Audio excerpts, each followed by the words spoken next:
Welcome back to Sleepy Stories, the place where we set the day down, close the door on the noise of things, and go somewhere quiet together. If you've been here before, you know how this works. We take our time. We don't rush. The story will unfold at exactly the pace it needs to, and your only job tonight is to find your comfortable place and let it come to you. Tonight's story takes us somewhere we haven't been before. Up. Far up, above the familiar world, above the treeline and the hilltops and the highest birds, into the place where the sky is its own country, with its own geography and its own ancient rules and its own keeper, a solitary figure who has tended the weather since before anyone below thought to look up and wonder who was responsible for it. The sky shepherd has always done this work alone, but tonight, something is wrong with the sky, and the shepherd is going to need help from the last direction they expected it to come from. Pull the blanket close. The air is thin up here and cold, and extraordinarily, impossibly beautiful. Welcome to Sleepy Stories. Let's begin. Chapter 1. The Shepherd of the High Sky. There's a place above the clouds where the air is soft and still, where the last light of the sun spills across the sky in rivers of rose and amber, and where the wind moves so gently it barely disturbs the drift of a single feather. It is a place few people ever see, and fewer still are lucky enough to call home. His name was Oren. He had lived above the clouds for as long as he could remember, which was a very long time indeed, though he had never bothered to count the years. Time moved differently up here. The days were measured not in hours, but in the slow turning of colors across the sky, the long amber afternoons giving way to the deep purples of evening, and then the soft blue-black of night, when the stars came out one by one like lanterns being lit in distant windows. Oren's home was a small cottage that floated on a particularly solid cloud. A cloud that had been there so long it had grown firm and dense, like packed wool. The walls of his cottage were made of pale driftwood that had drifted up on the thermal winds, and the roof was thatched with dried cloudgrass, which was not really grass at all, but the trailing wisps that grew along the edges of the largest cloud banks. His front step was smooth and white, worn soft from years of his boots going in and out, and from the doorway, he could see for hundreds of miles in every direction, west to where the sun was always setting, north to the cold glittering stars, south to the warm haze where the world was still warm with afternoon. He kept a small garden in a clay pot on the windowsill, growing things that somehow took root in the mist, pale blue flowers with no name that he knew of, and a soft moss that smelled like rain. But Oren's true home was not the cottage. It was the sky itself. Every morning, or what passed for morning up here, when the horizon turned from black to the deepest blue before the gold came, Oren would pull on his long coat, the one made of layered cloud cloth that shifted color with the light, and he would step out onto his front cloud and blow the shepherd's call. The call was not made with any instrument. It was a sound he made low in his chest, a long rolling hum that was almost a song, almost a whisper, almost the sound the wind makes when it passes through a canyon at evening. It carried for miles without fading, spreading out across the sky like ripples across still water. And then he would wait.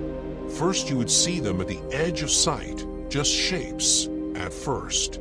Great, slow-moving shapes drifting out from behind the tallest cloud towers, shapes that were as large as islands, but as light as breath. They moved with the graceful, deliberate motion of things that have nowhere to be and all the time in the world to get there. The sky whales. They were magnificent creatures. Their bodies were the color of clouds, white in the fullness of day, silver in the early light, gold and rose and violet as the sunset came on. Their great tails swept slowly back and forth, propelling them through the high air with a motion like a flag, in a gentle wind.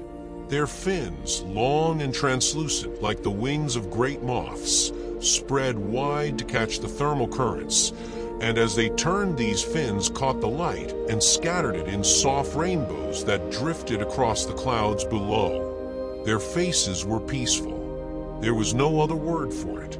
Their eyes were deep and dark and warm, set wide on either side of their broad heads, and when they looked at you, you felt that they understood something very fundamental about the universe, something patient and calm and ancient, that most other creatures never quite managed to grasp.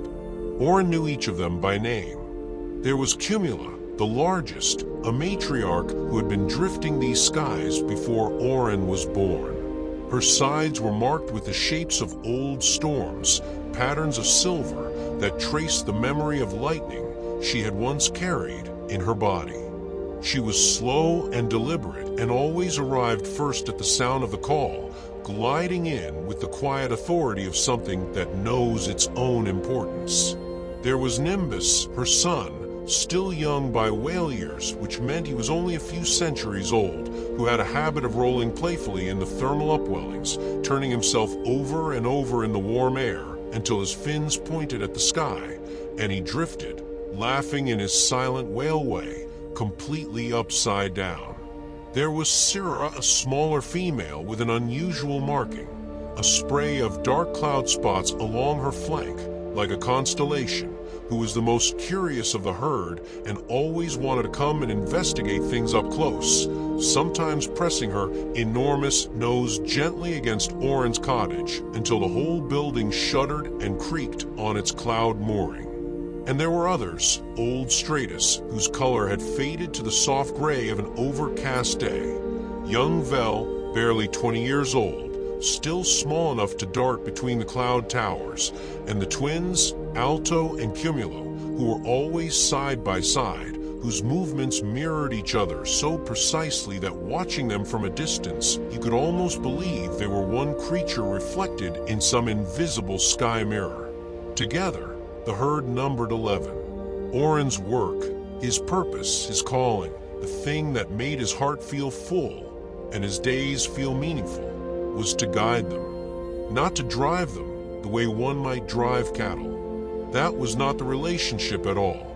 The sky whales went where they wished, and nothing in the sky could compel them to do otherwise. But they were gentle and they trusted him. And the sounds he made and the paths he offered were like suggestions, like invitations.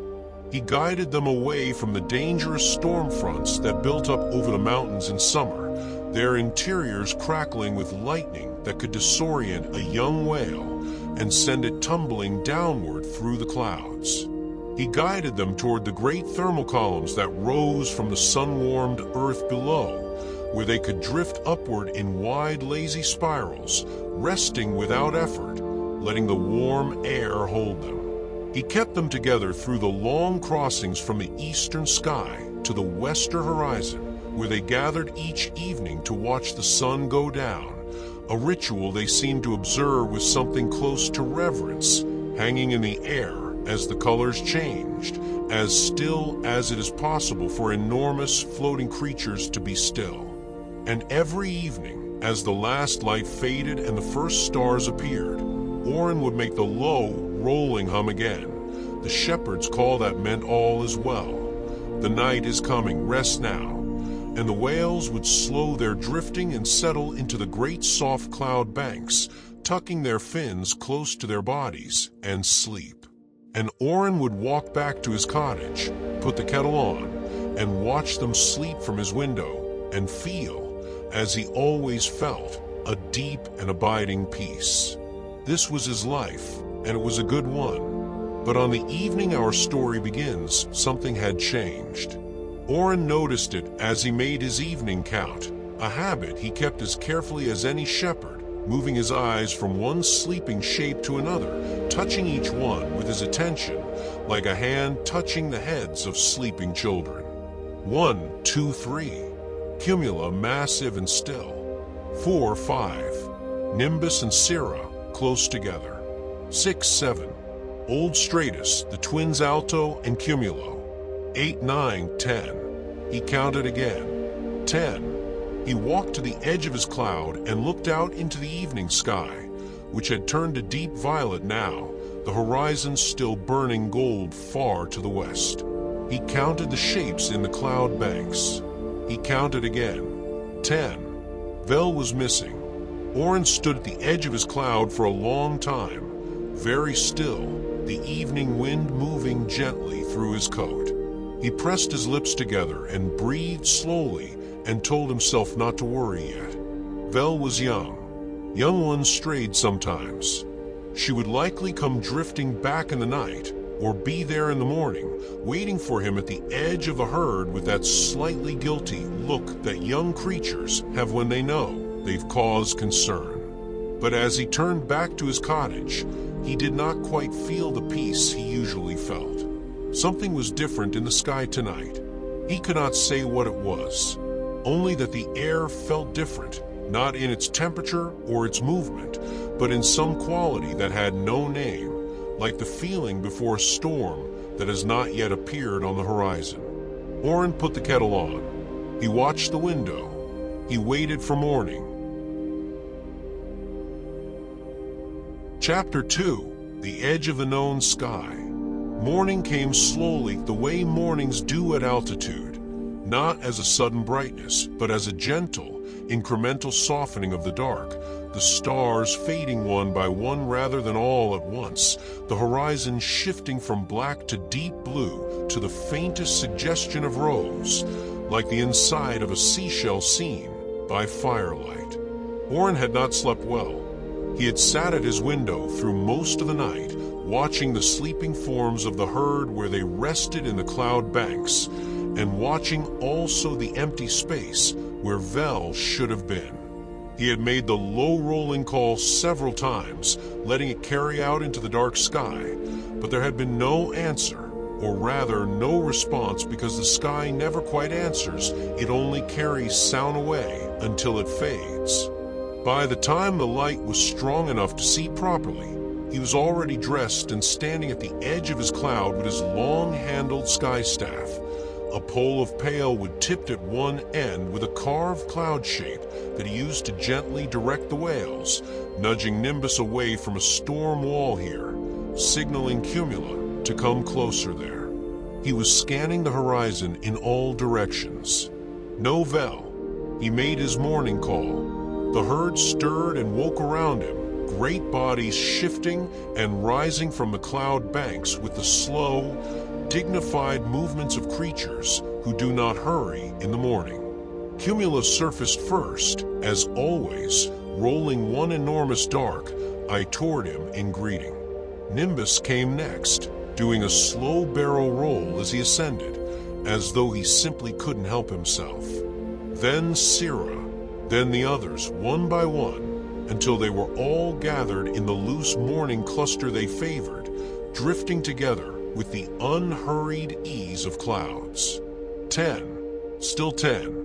Oren looked at their faces, at the way they looked at him, and at the spaces between them, and he felt certain that they knew. Animals always know when a member of their group is absent. There was a quality to the herd this morning that was different from usual, a kind of attentiveness, a watchfulness.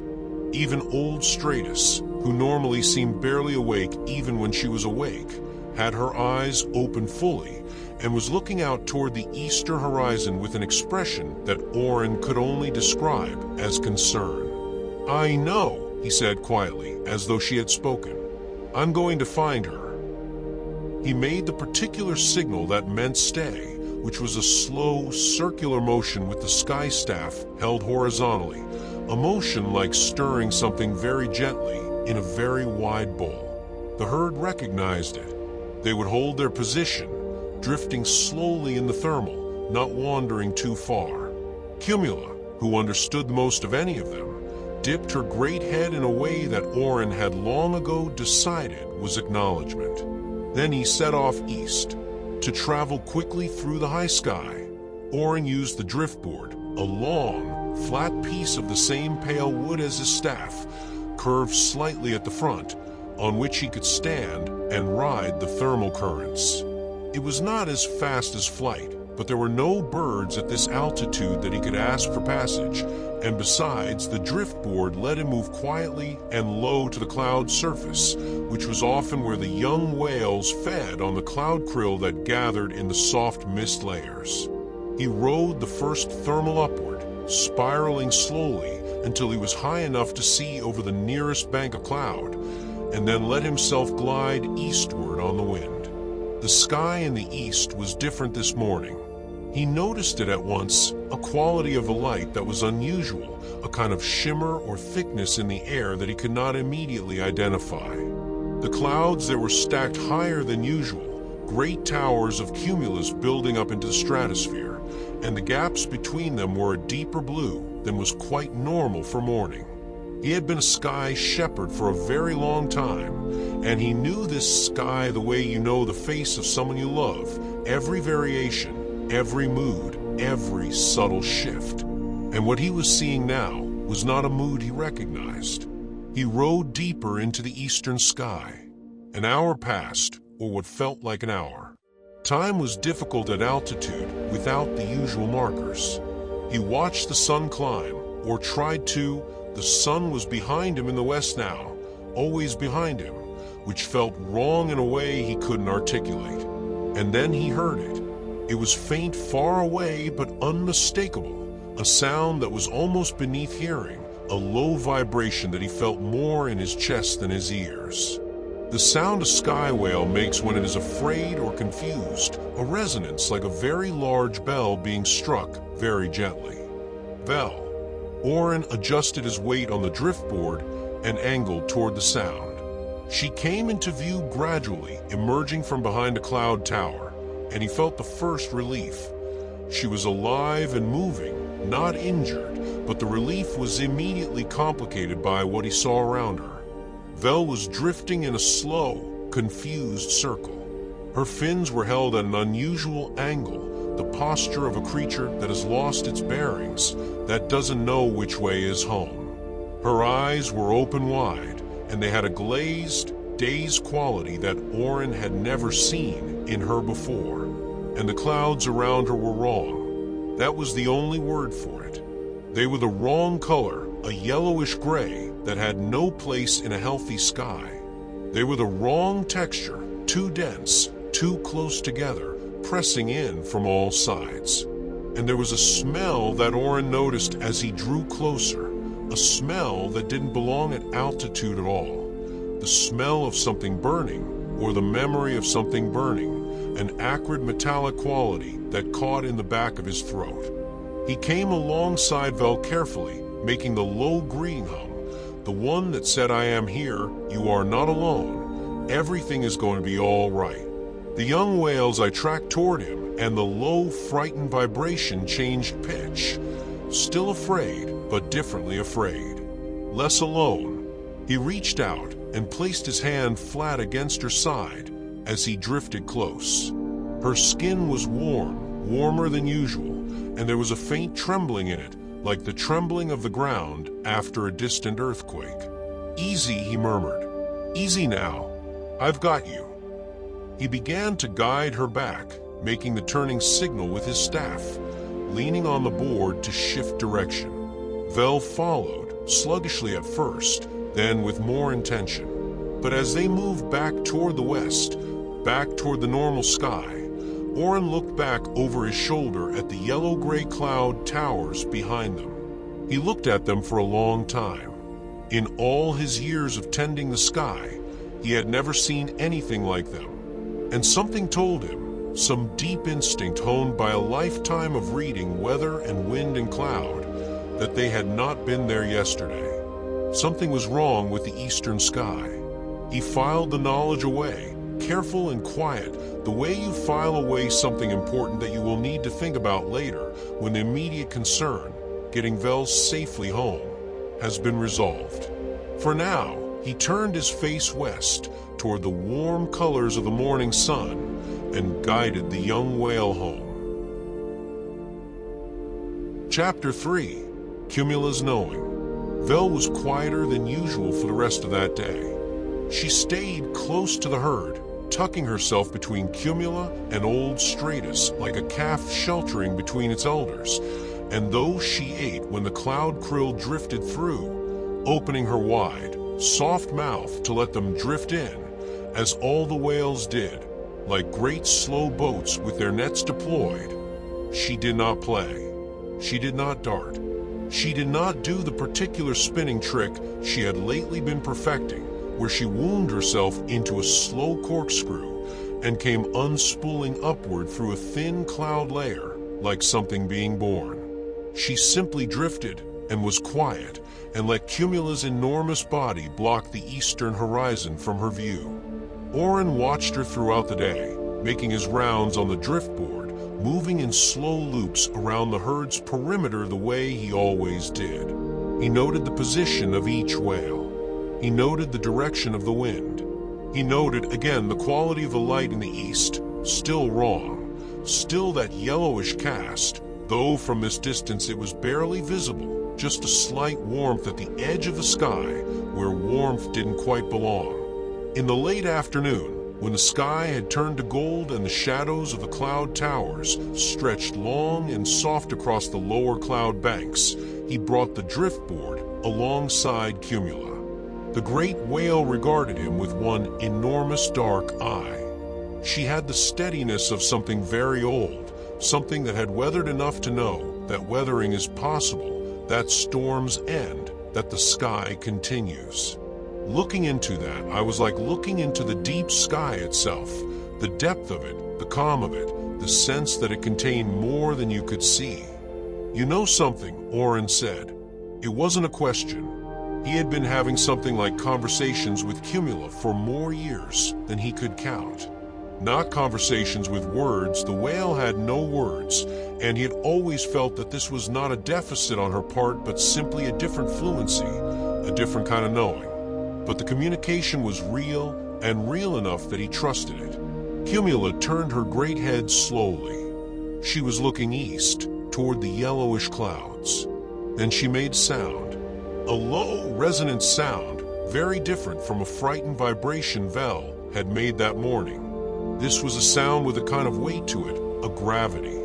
It was the sound she made during the great storm crossings when the lightning was building and the wind was rising, and the herd needed to understand the seriousness of what was ahead. It was a sound of warning. "How long have you known?" he asked. She made no answer to that. She only held her gaze on the eastern sky, unblinking. Oren sat on the driftboard with his legs folded and was quiet for a while. The wind moved past them both. Below, through gaps in the cloud layer, the earth was a soft green and brown, impossibly far away, impossibly quiet from this height. He thought about what he had seen that morning. The yellow-gray towers, the wrong smell, Vel dazed and circling, the warmth in the air that had no source.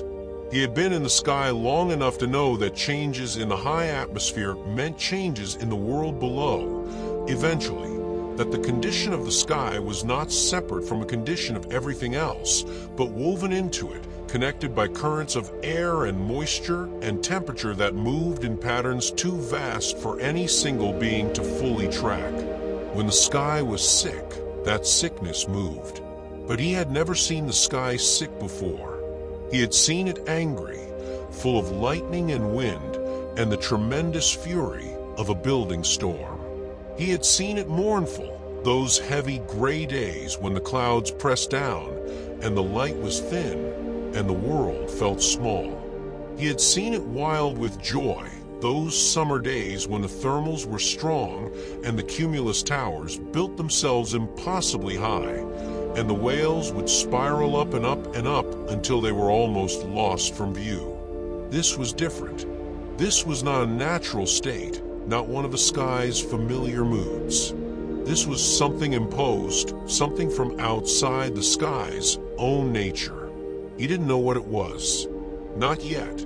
But he knew, with the quiet certainty that comes from long attention to a beloved place, that he was going to have to find out. That evening, as the sun went down in its customary glory, a long, slow fire of rose and amber and the deepest, richest orange, the kind of sunset that makes you understand why people throughout history have believed the sky to be inhabited by something holy. Oren made the evening call and watched the herd settle into their cloud banks. He counted them. 11, all present. He let out a breath he hadn't realized he'd been holding. Then he went inside, made a pot of the strong dark tea he preferred in the evenings, and sat at his table with a piece of sky paper, a sheet of pressed cloud that held ink without bleeding, and began to write down what he had seen. He wrote carefully and slowly, the way a person writes when they want to be sure they are recording truth and not just impression. He wrote about the color of the eastern clouds, the smell, the warmth, the way Vel had been drifting, confused and afraid, the sound Cumula had made. When he had finished, he read it back, and then he sat for a long time with his hands around his tea mug, looking at the words. Something was wrong with the eastern sky. Something was spreading. And if he didn't understand what it was, if he didn't find its source and understand its nature, it would come here, to his sky, to his herd, to Cumula's deep patient eye, to Nimbus rolling in the thermals, to small curious Syrah, to all of them. He would not let that happen. He would need to go further east, further than he had gone in a long time, further into the sky where it was less known, less mapped, less tended. He looked out the window at the sleeping herd, at the great soft shapes resting in the cloud banks, at the deep violet sky above them strewn with stars. "I'll figure it out," he said quietly, to no one in particular, or perhaps to all of them. He put out the lamp and went to bed. Chapter 4. The Fog of the Unmapped East. He left before dawn. He had packed the night before, moving quietly around the cottage in a lamplight, filling his sky pack with what he needed. Extra cloud cloth against the cold, a set of navigation stones that would always point toward the home cloud, dried provisions, his journal, and most importantly, the ancient sky chart that had been left to him by his predecessor, the shepherd before him, whose name had been Thessaly, and who had tended this same herd for 300 years before passing the calling. To Oren, the sky chart was large and fragile, made of the oldest sky paper Oren had ever seen, a pale, almost translucent material that had a faint luminescence of its own, as if the clouds it was pressed from had never quite forgotten the light. It was covered in careful markings, the positions of the great storm channels, the thermal upwellings, the known feeding grounds, the sleeping cloud banks, the routes the herd traveled through the seasons. But its eastern edge, where the chart faded into empty paper, bore a note in Thessaly's careful hand. Asterisk, the sky beyond this line is the unmapped east. I have not gone there. The herd does not go there. There is something in the air there that is different from our sky, not dangerous in my time, but unknown. Asterisk. Oren had read this note many times over the years. He had never had reason to go east. The herd did not go there. They seemed to feel, with the instinct that had guided their kind for longer than humanity had been recording time, that the unmapped east was not their territory.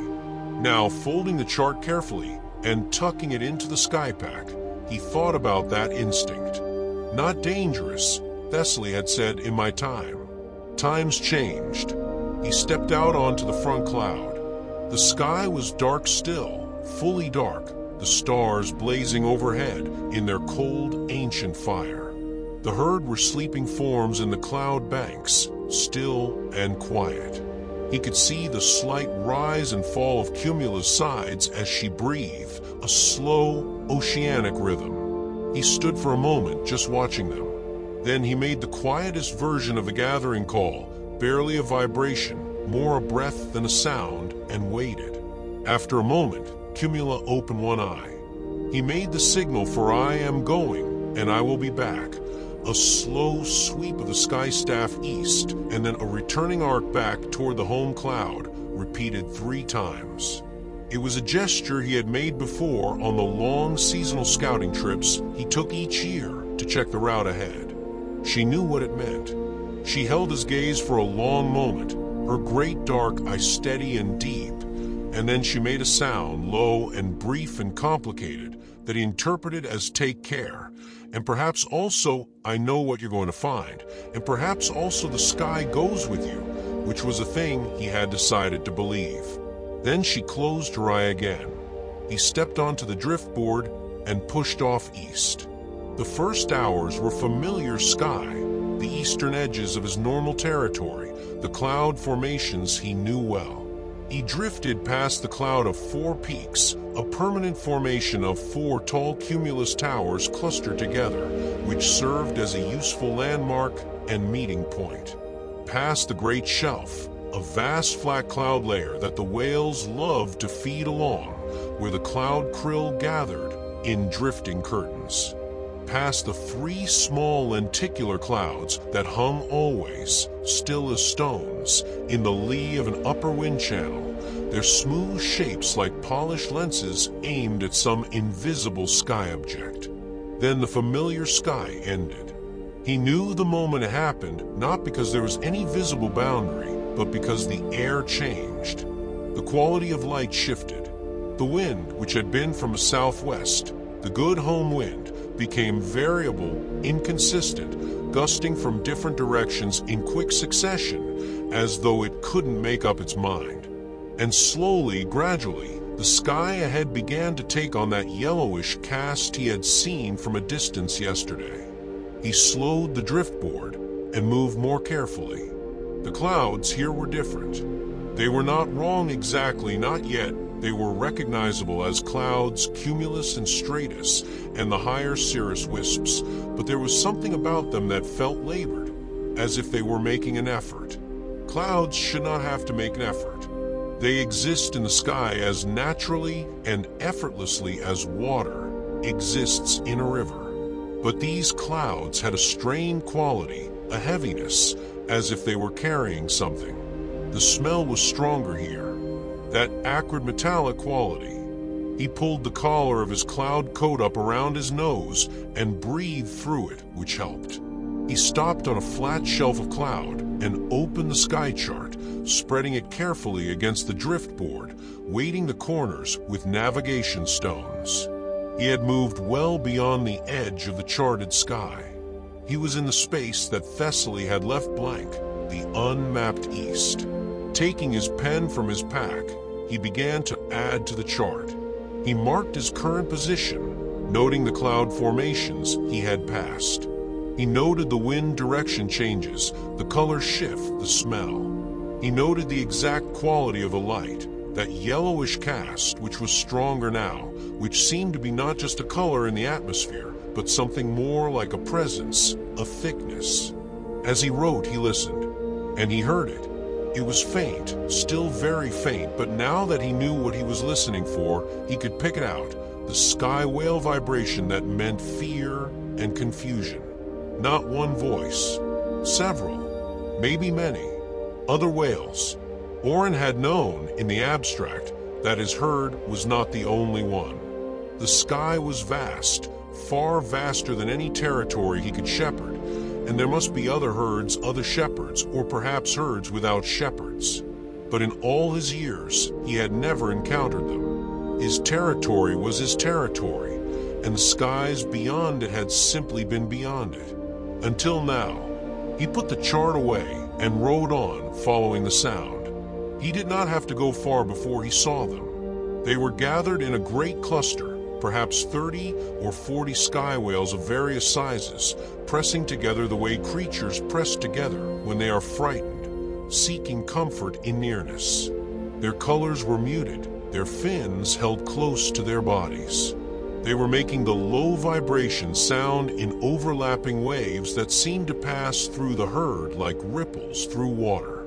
And around them, pressing in from all sides, was a fog that was not quite fog. It was denser than the yellow-cast air he had passed through to get here. It was a deep amber color, almost the color of a fire seen through glass, and it moved with a kind of intentionality, not the random drift of normal fog, but slow creeping motion, like something feeling its way forward. Oren stared at it. In all his years of sky, he had never seen anything like it. He took out his journal and wrote 3 words at the top of a new page, pressing hard on the pen. "This is wrong." Below that, more slowly, he wrote, "But I am going to understand it." He pulled the sky chart back out and began to map what he saw. Chapter 5: The Amber Fog. The amber fog had an edge. This was the first thing Oren established, working slowly and carefully over the next several hours, riding the driftboard in wide circles around the clustered whales, watching the boundary between the normal sky and the wrong-colored air. The edge was not sharp, it was gradual, a slow thickening of the yellow cast into amber, the amber deepening as you move toward the center. But it was there, and crucially it was moving. Not quickly, not as fast as a storm front moves, roaring in from the horizon. This was a slow, patient expansion, barely visible from any single fixed point, but unmistakable when you noted your position and came back an hour later. The edge was further west than before. A few dozen yards, maybe 100. It was spreading. He noted this in his journal with great precision. He noted the position of the edge, as best he could determine it, at 3 separate points. He noted the direction of spread. He noted the temperature, colder inside the amber zone, he realized now, several degrees colder than the surrounding sky, though the amber light gave a false impression of warmth. He noted the smell, which was stronger here, acrid and metallic, and also, beneath that, something else, something almost sweet, like very distant flowers that might or might not be real. Then he turned his attention to the whales at the center. Getting close to the cluster was difficult. They were pressed so tightly together that there were no obvious gaps, and approaching them from outside set off a wave of low vibration that was clearly alarm. He was a stranger to them, unknown. He stopped a respectful distance away and held very still.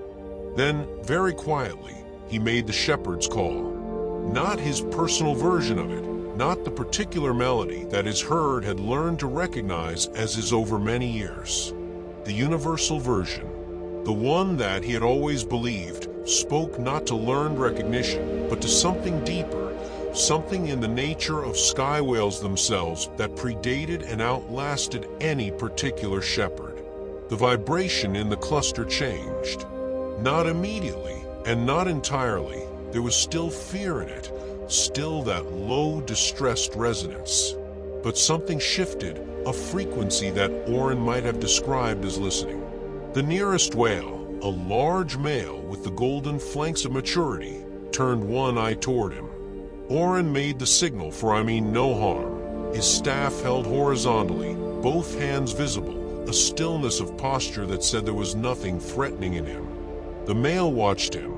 Then, slowly, with the grave deliberateness of a creature making a considered decision, he moved aside just enough to create a small gap in the cluster. An invitation, or at least a permission. Oren moved through. Inside the cluster, the amber fog was even stronger. He could feel it now, not just smell it, a faint pressure on his skin, almost like warmth, but with an edge to it, like touching something that is too warm in a way that isn't quite comfortable. The whales around him were very close, their sides nearly touching, and he could feel the vibration of their collective fierce sound through the driftboard and up through his feet. At the center of the cluster, he found what he had been looking for, the source. It was small, considering what it was doing. A point in the air, not on a cloud, not attached to anything, simply hanging in the sky at middle altitude, from which the amber fog was flowing outward like smoke from a very slow fire. It was about the size of a large lantern, and it had a shape that was difficult to look at directly because it seemed to shift whenever you tried to focus on it. Sometimes it appeared almost solid, like a knot of light, or a compression of air. Sometimes it appeared almost transparent, as if there was nothing there at all, and only the fog itself was real. But the fog was definitely coming from it. Oren brought the driftboard to a stop and stared at the not-quite-solid thing for a long time. He had no name for it. There was nothing in his memory, nothing in the sky chart, nothing in all the things Thessaly had taught him before passing the calling on that corresponded to this. He took out his journal and tried to draw it. The drawing was unsatisfying because the thing kept shifting, but he drew it anyway, making notes in the margins. Asterisk appears solid, then transparent. Emits amber fog. Seems to be made of compressed air? Or something else. No heat. Cold, in fact. Asterisk. He wrote, "It is not natural." He thought about that for a while. In the natural world, the sky he had known his whole life, things appeared because the weather made them, or the seasons, or the great slow breath of the earth below. Clouds were moisture and temperature and the movement of air. Storms were energy building and releasing. Even the most dramatic weather was, at its root, natural, the sky doing what the sky does. This was not that. This had the quality of something placed, something brought to a place where it didn't belong and left there to spread its influence. A crack in the sky that was leaking something through from wherever cracks in the sky lead. He wrote, asterisk, someone did this, or something did this. It did not happen on its own, asterisk. He looked around at the frightened whales surrounding him, at their muted colors and pressed-closed fins and wide, distressed eyes. He felt something move in his chest, something that was not quite anger. He was not, by nature, an angry person, but was close to it. The feeling of seeing harm done to something that could not protect itself. "All right," he said quietly. "All right. I'm going to fix this." He had no idea yet how to fix it, but he was going to figure it out.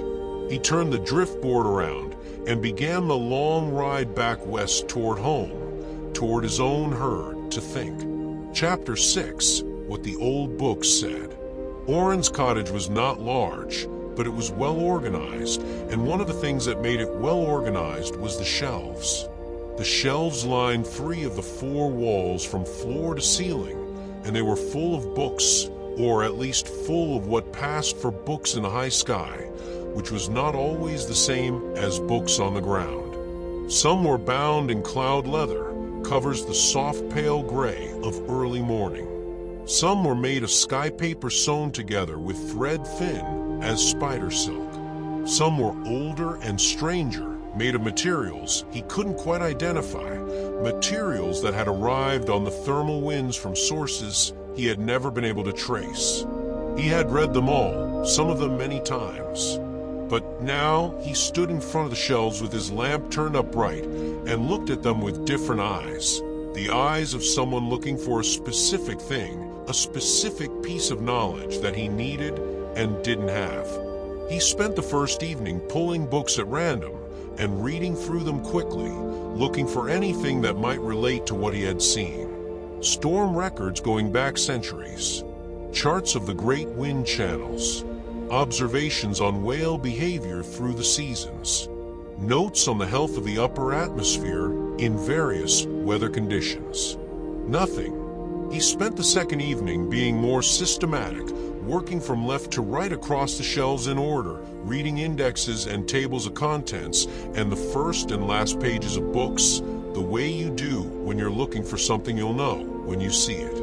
On the third shelf from the top, near the right end, he found a book he barely remembered acquiring. It was very thin, bound in something that was almost black, with no title on the spine. He almost passed over it, but something made him stop. Some quality of the binding, or the way the lamplight caught it, or simply the fact that he didn't recognize it, and he had always believed that unfamiliar things deserved attention. He pulled it down. Inside the front cover, in handwriting he didn't recognize, not Thessaly's careful script. This was rounder and older looking, the ink faded to a reddish brown, were the words, asterisk for the shepherd who comes after. You will know when you need this, asterisk. His heart beat a little faster. He carried the book to his armchair and sat down with his tea going cold on the table beside him and read it. It was not long, perhaps 50 pages, and it was not exactly a story or exactly a manual, but something between the two. A record of something that had happened a very long time ago, in a sky that the writer identified only as the far sky, written by a shepherd whose name was given simply as E. E's sky had been troubled long ago by something she called the suffocation, a creeping amber-colored fog that spread from a fixed point and that over time had driven the whale herds from their territories, confused and weakened them, altered the sky in ways that affected the weather of the lands below. Oren read this with his tea going cold and his fire burning low, and the wind outside moving gently past his cottage, the herds sleeping in their cloud banks beyond the window. He had investigated the suffocation. She had found its source, a point of compressed nothing, her words, a place where something had been taken out of the sky that should have been there. Not put in, but taken out. The amber fog was not an intrusion from outside, but the sky's own reaction to an absence, like the way water rushes in to fill a hole, or the way a bruise forms where something has been struck. Something had been removed from the sky, and the sky was filling the gap imperfectly with this amber discharge, this wrong-colored fog. What had been removed? He spent several pages working through this question, which she had answered only by a long period of observation and thought. Her conclusion, written in that round, faded handwriting with the slow care of someone who had thought about this for a very long time and wanted to be sure of getting it right, was this. The sky is held in balance by the great harmonic. Each living thing in the high air contributes to this harmony, the clouds, the winds, and the sky whales most of all, whose deep song provides the low tones that underlie everything else. When the harmony is disrupted, when part of it is removed, the sky suffers, and the fog is that suffering made visible. And then more quietly, what was removed from the sky of my time was a voice. There had been a sky whale very old, older than any living creature had known, whose song had been part of the harmonic for so long that the sky itself had come to depend on it. When she died, not unnaturally, not from any harm, but simply from the great age that eventually comes for all things, her voice went out of the harmony, and the sky did not know how to adjust. I could not bring her back. Nothing can do that. But I found that the harmony could be rebuilt by other means, by a voice willing to learn her part, by a shepherd willing to give that voice. Oren read this 3 times. Then he sat very still for a long time, while the fire settled and the lamp burned lower, and the wind moved in the sky beyond the walls. He thought about the amber fog. He thought about the frightened herd in the east. He thought about Vel, dazed and circling. He thought about Cumula's warning sound, and the fact that Cumula had known and had been trying to tell him. He thought about what he had written, by a shepherd willing to give that voice. He stood up, put more wood on the fire, and refilled the kettle. He had work to do. Chapter 7, Learning the Old Song. It took him 3 days to find the fragment. He searched through all the other books on his shelves, moving through them now with the focused purpose of someone who knows what they're looking for even if they don't quite know what it looks like. He was looking for the missing voice, for the song that the sky had lost. E's book did not contain it. She had been explicit that she couldn't record it directly, that it was the kind of thing that had to be felt rather than transcribed, that no marks on sky paper would capture what it was. But she had said there were clues, echoes of the old harmonic in the calls of the ancient shepherds who had come before in the earliest records of the sky songs that had been passed down. He found something in a manuscript so old that the sky paper had become almost transparent, each page as fragile as a dry leaf, a collection of the shepherd's calls used in the earliest times before the art had been simplified and standardized. The calls were notated in a system he had to work to decode, not modern notation, but an older visual language, shapes and curves and dots that took him a day and a half to understand well enough to even attempt. And there, buried in the middle of the manuscript, was a call marked with a symbol he had never seen before, a symbol like a very wide circle with a single point at its center, which E's book, he realized when he checked, referred to as the mark of the deep tone. He sat with the manuscript open in his lap and studied the notation for the deep tone call for a long time. Then he went outside, stood at the edge of his cloud, and tried it. What came out of him was nothing like what he intended. It was the wrong pitch, the wrong resonance, more like someone clearing their throat than anything that could be called a song. He tried again. Worse. He tried a third time, and Sira, who had been drifting nearby, opened one eye and regarded him with an expression that he found it difficult not to read as concern for his health.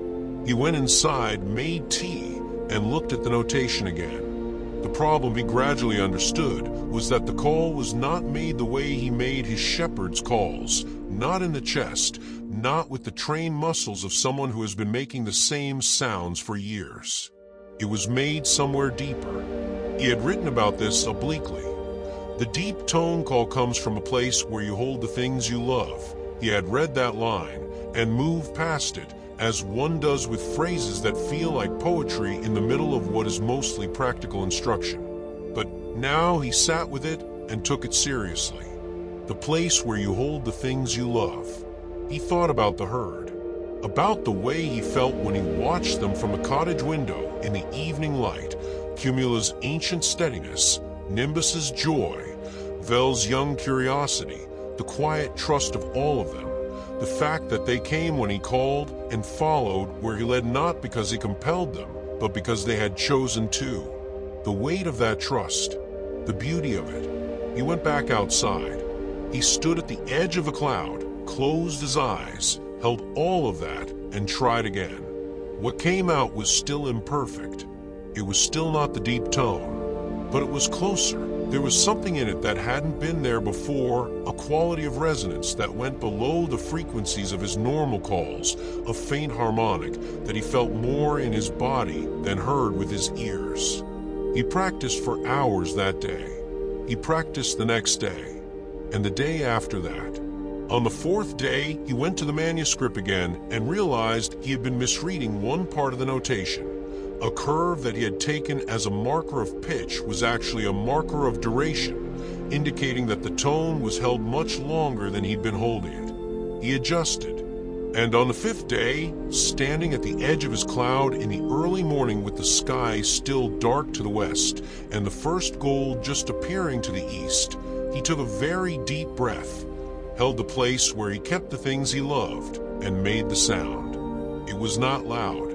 It was not even particularly beautiful, not the way a singing voice is beautiful, but it was deep, deeper than any sound he'd made before, a resonance that seemed to move through the air itself rather than just through it. He felt it in his chest, in his feet, in the cloud beneath him. And for just a moment, he felt something else, a response faint and far away, like an echo from a very long distance. The sky. He stopped immediately, afraid to chase it, afraid to examine it too closely, in case it disappeared. He stood very still and breathed. Then he went inside and wrote in his journal, asterisk, I found the beginning of it. Now I need to learn the whole song, asterisk. He looked at the manuscript's fragile pages, the ancient notation system he was still only partially decoding, the gaps and uncertainties, and the fact that he had no teacher, no one to tell him if he was getting it right or wrong. He thought of E, writing her book for the shepherd who came after. Thank you, he said quietly to the empty cottage, to the long-ago shepherd who couldn't hear him. Then he picked up the manuscript and kept reading. Chapter 8, Voices in the Cloud.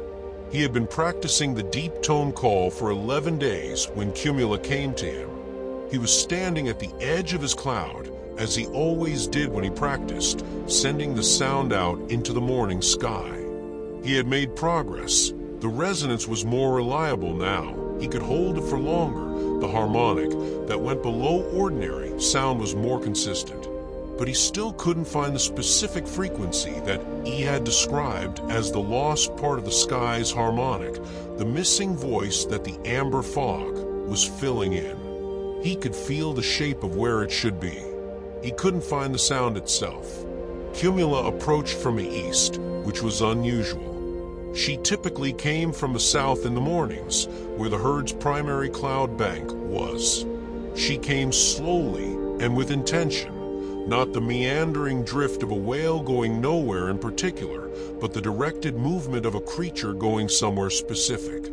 She came right up to the edge of his cloud and stopped, which made the cloud bob slightly, and regarded him with that ancient patient eye. He stopped his practice and looked back at her. She opened her mouth. The sound she made was unlike any of her normal vocalizations.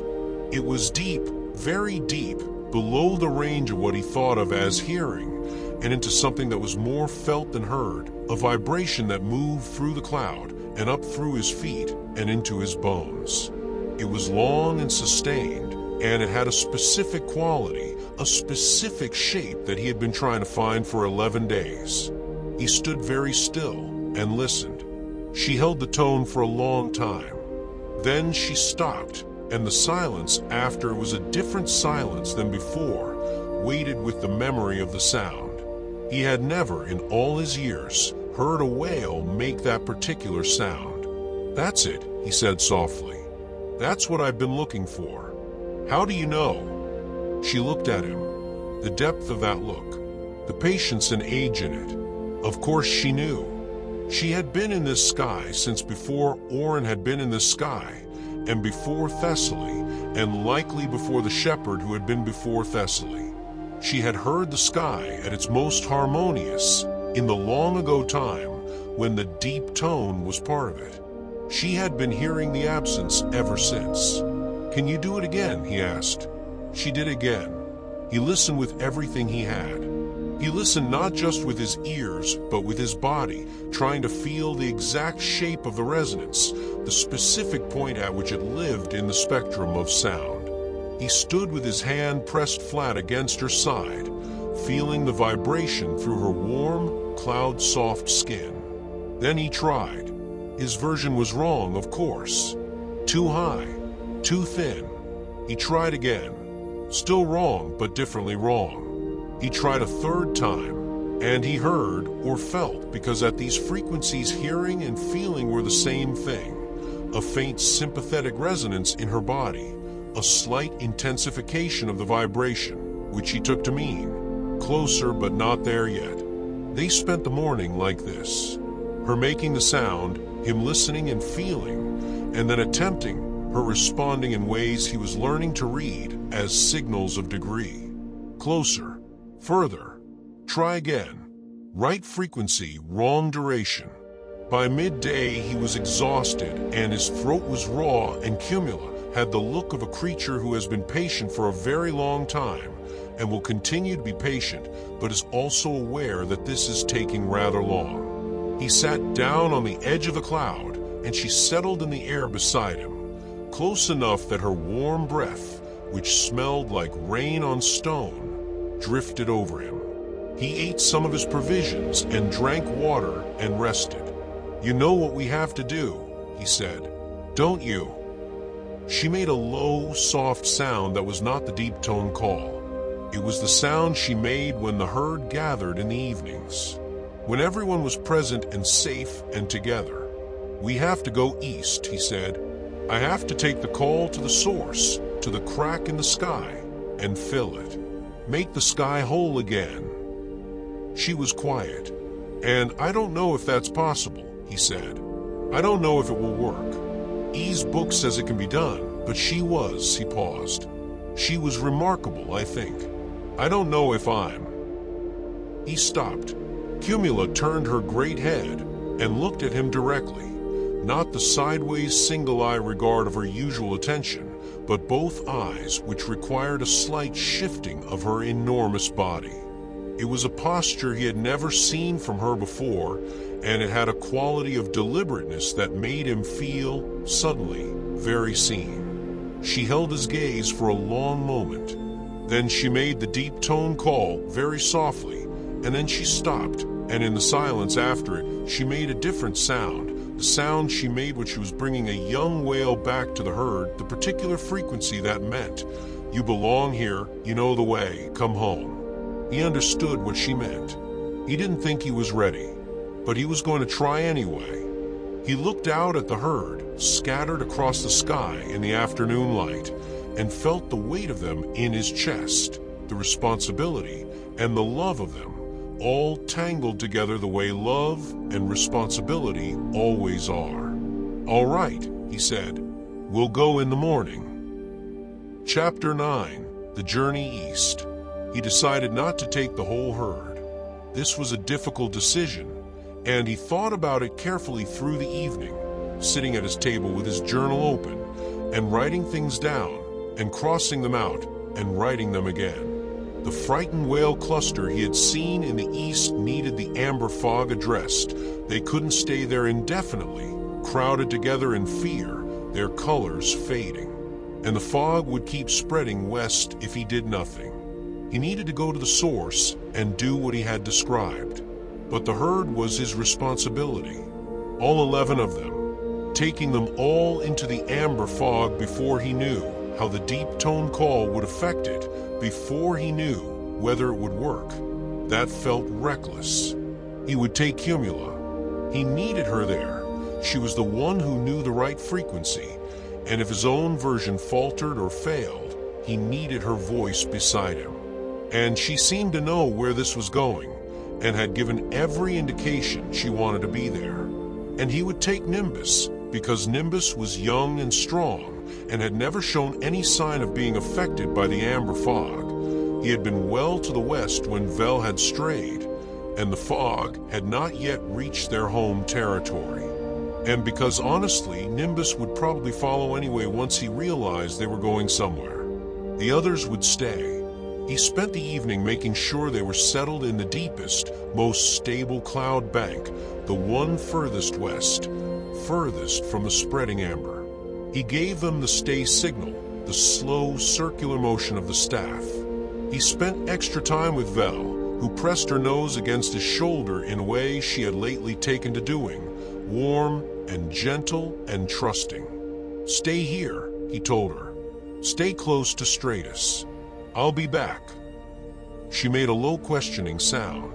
He made the reassurance hum in return. He went to bed, but he didn't sleep much.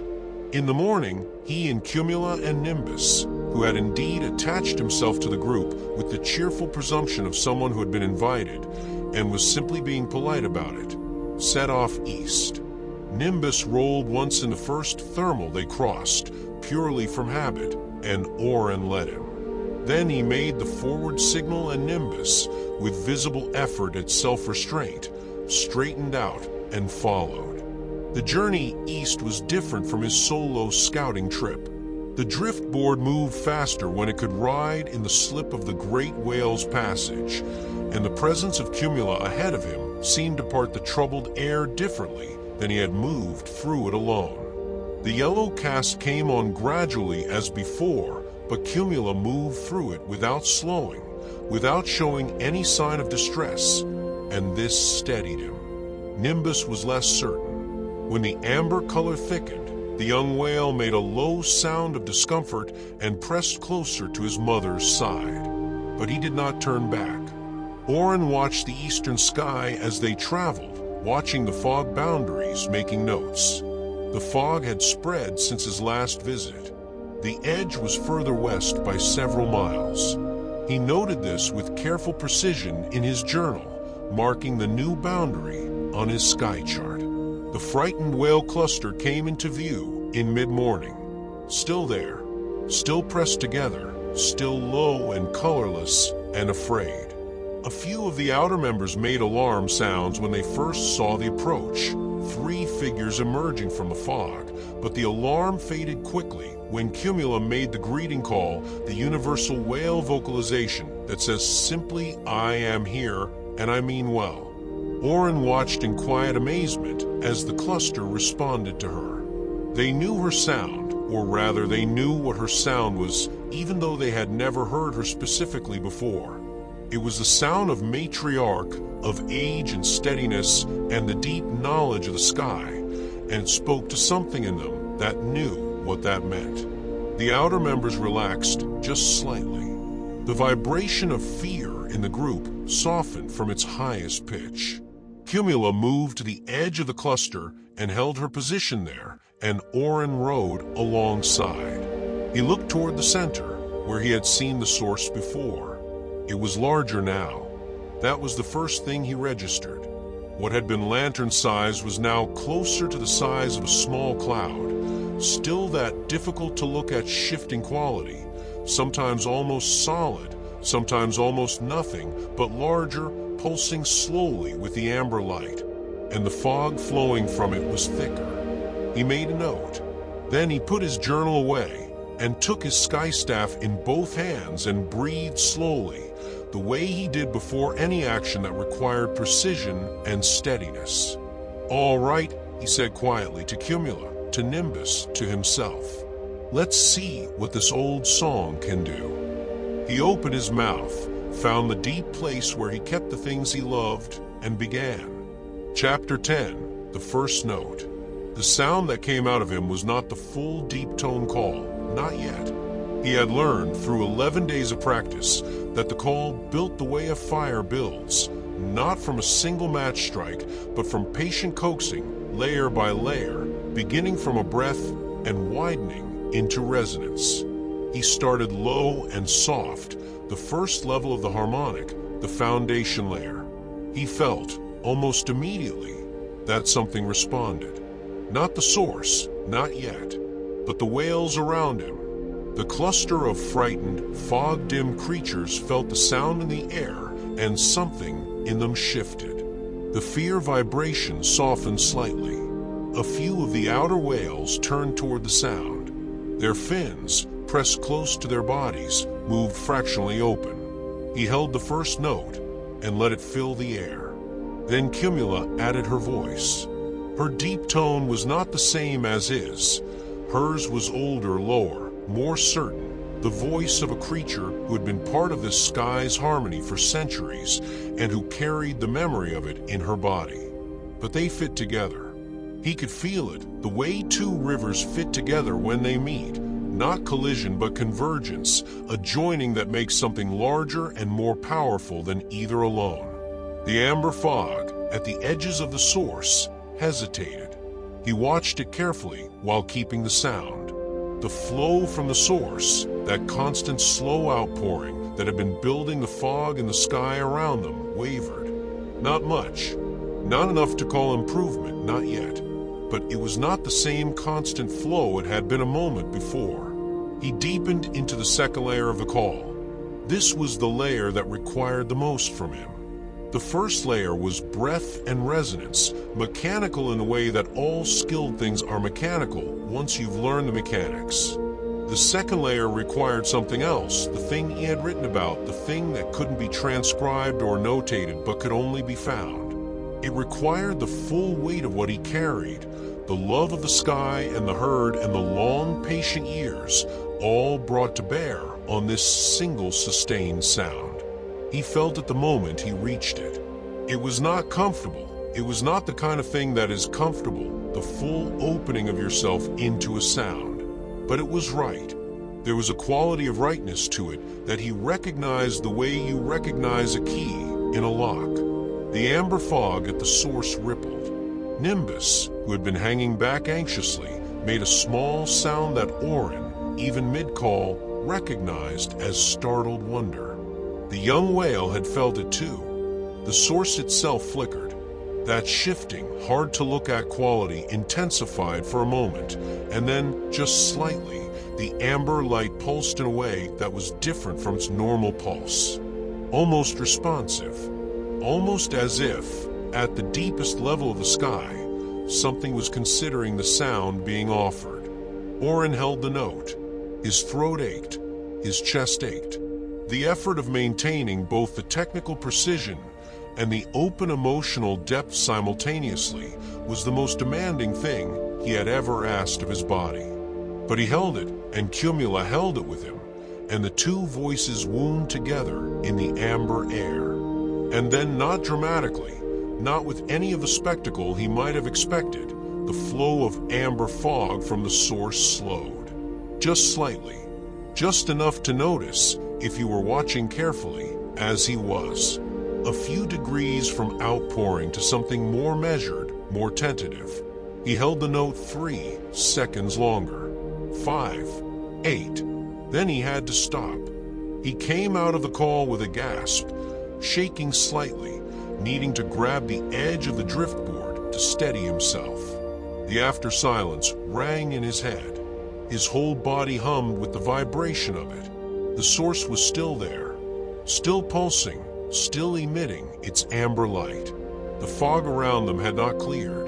The frightened whales were still clustered and still afraid, but the flow was slower than it had been. He had done something, not solved it, not fixed the whole great broken harmonic of the sky with one attempt, but he had done something real, something that had affected the source, that had spoken to whatever absence was at the heart of all this, and had offered something in reply. He pressed his hand to Cumula's side. She was still humming, very softly, the barest hint of the call, still moving through her. "Thank you," he said. He looked at the source, at the amber fog filling the sky around them, at the huddled shapes of dozens of frightened whales. This was going to take more time, more practice, more than one attempt, possibly many more. He opened his journal. He was going to need to understand the call more deeply. He was going to need to figure out exactly what the source was, what specific part of the sky's harmony had been lost, what voice the sky was missing. And then he was going to need to learn to provide it fully, completely, in a way that didn't just slow the amber fog, but reversed it. He had a long way to go, but he had found the beginning. He wrote at the top of a fresh page, Day 1 of the healing. He looked out at the slow drifting amber air, and at the wide dark sky above it where the stars would be tonight, and at Cumula beside him, steady and warm. He took a deep breath. "All right," he said softly to the sky. "Let's begin."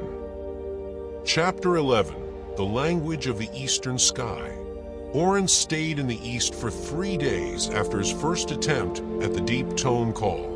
He set up a simple camp on a cloud shelf near the edge of the frightened whale cluster, not inside it, where the amber fog was thickest, but close enough to be present to let them grow accustomed to him.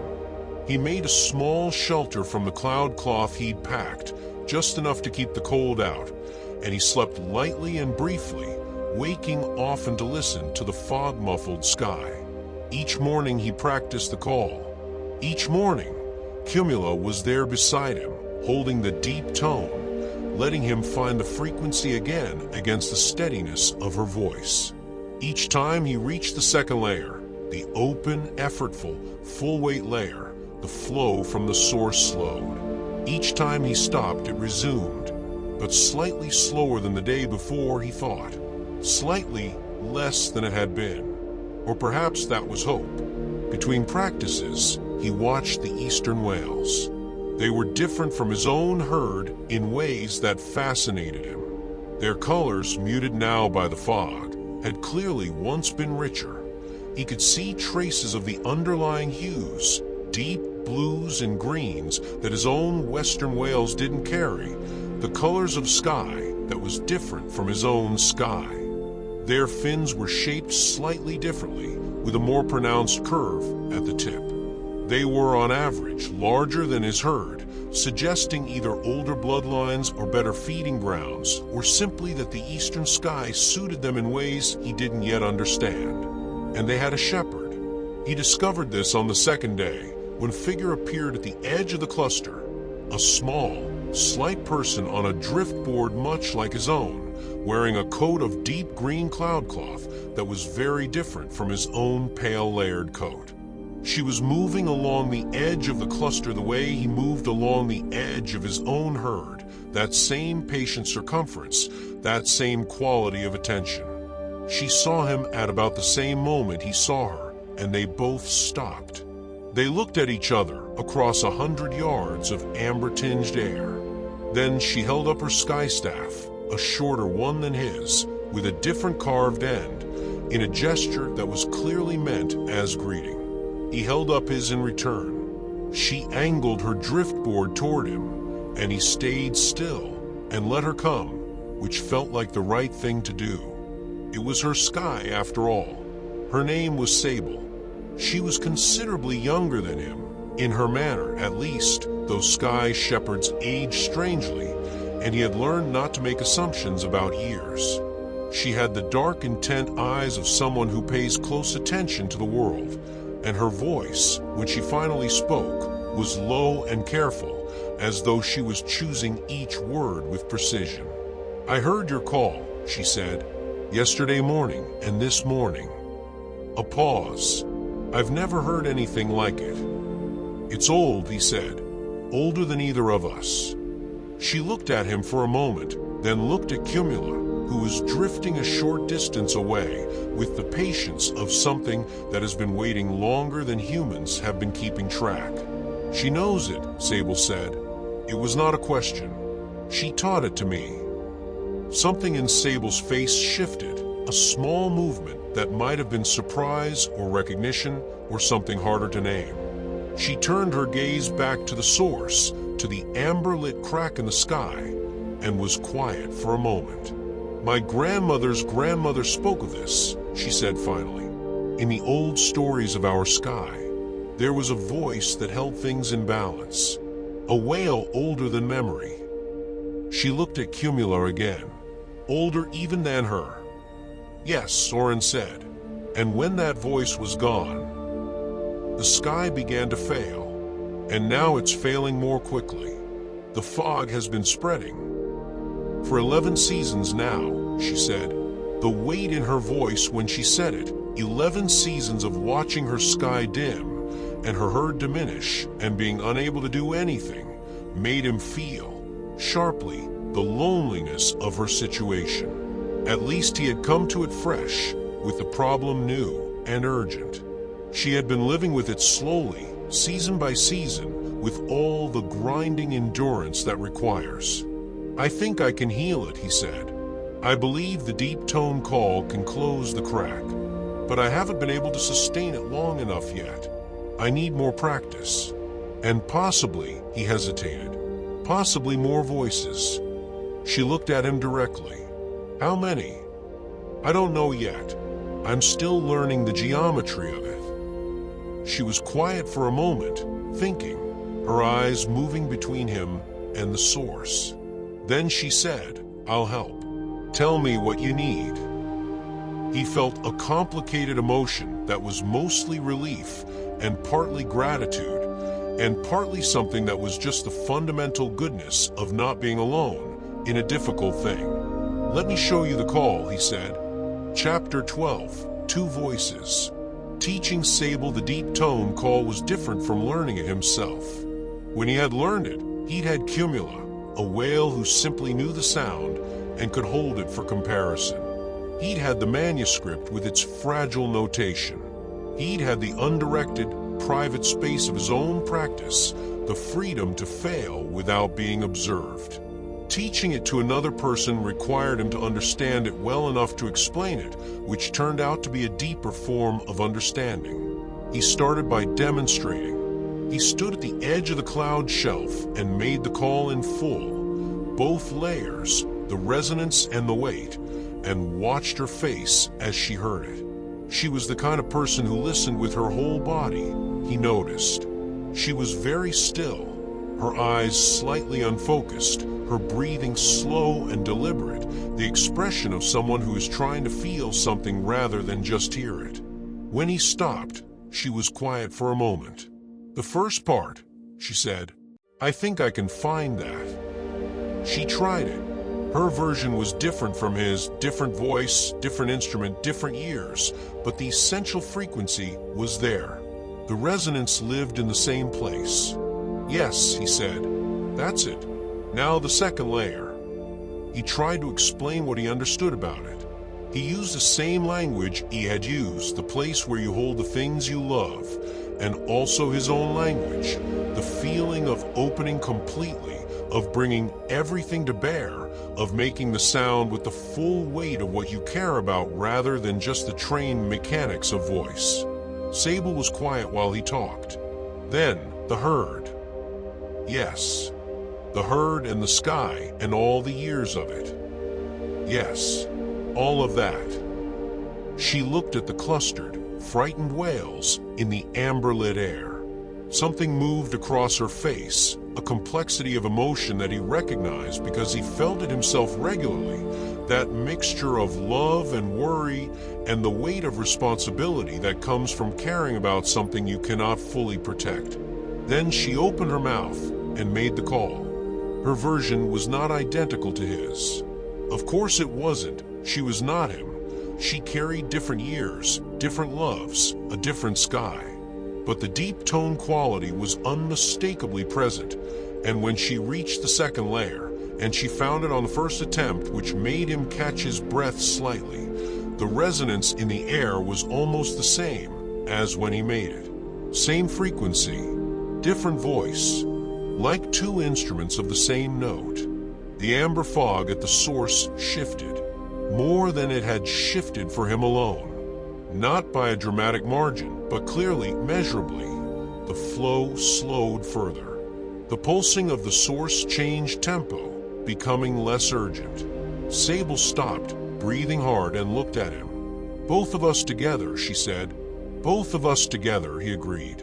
They practiced together through the afternoon. Two voices holding the deep tone in the amber air, finding the way they fit together, not identical, not harmonizing in the usual sense, but convergent, two paths to the same point. When they were both in it fully, both in the second layer, both holding the full weight of what they carried in the sound, the effect on the source was visible. The amber flow nearly stopped.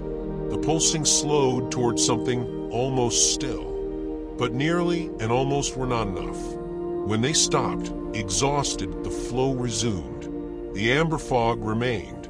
The frightened eastern whale heard pressed together in the dim light.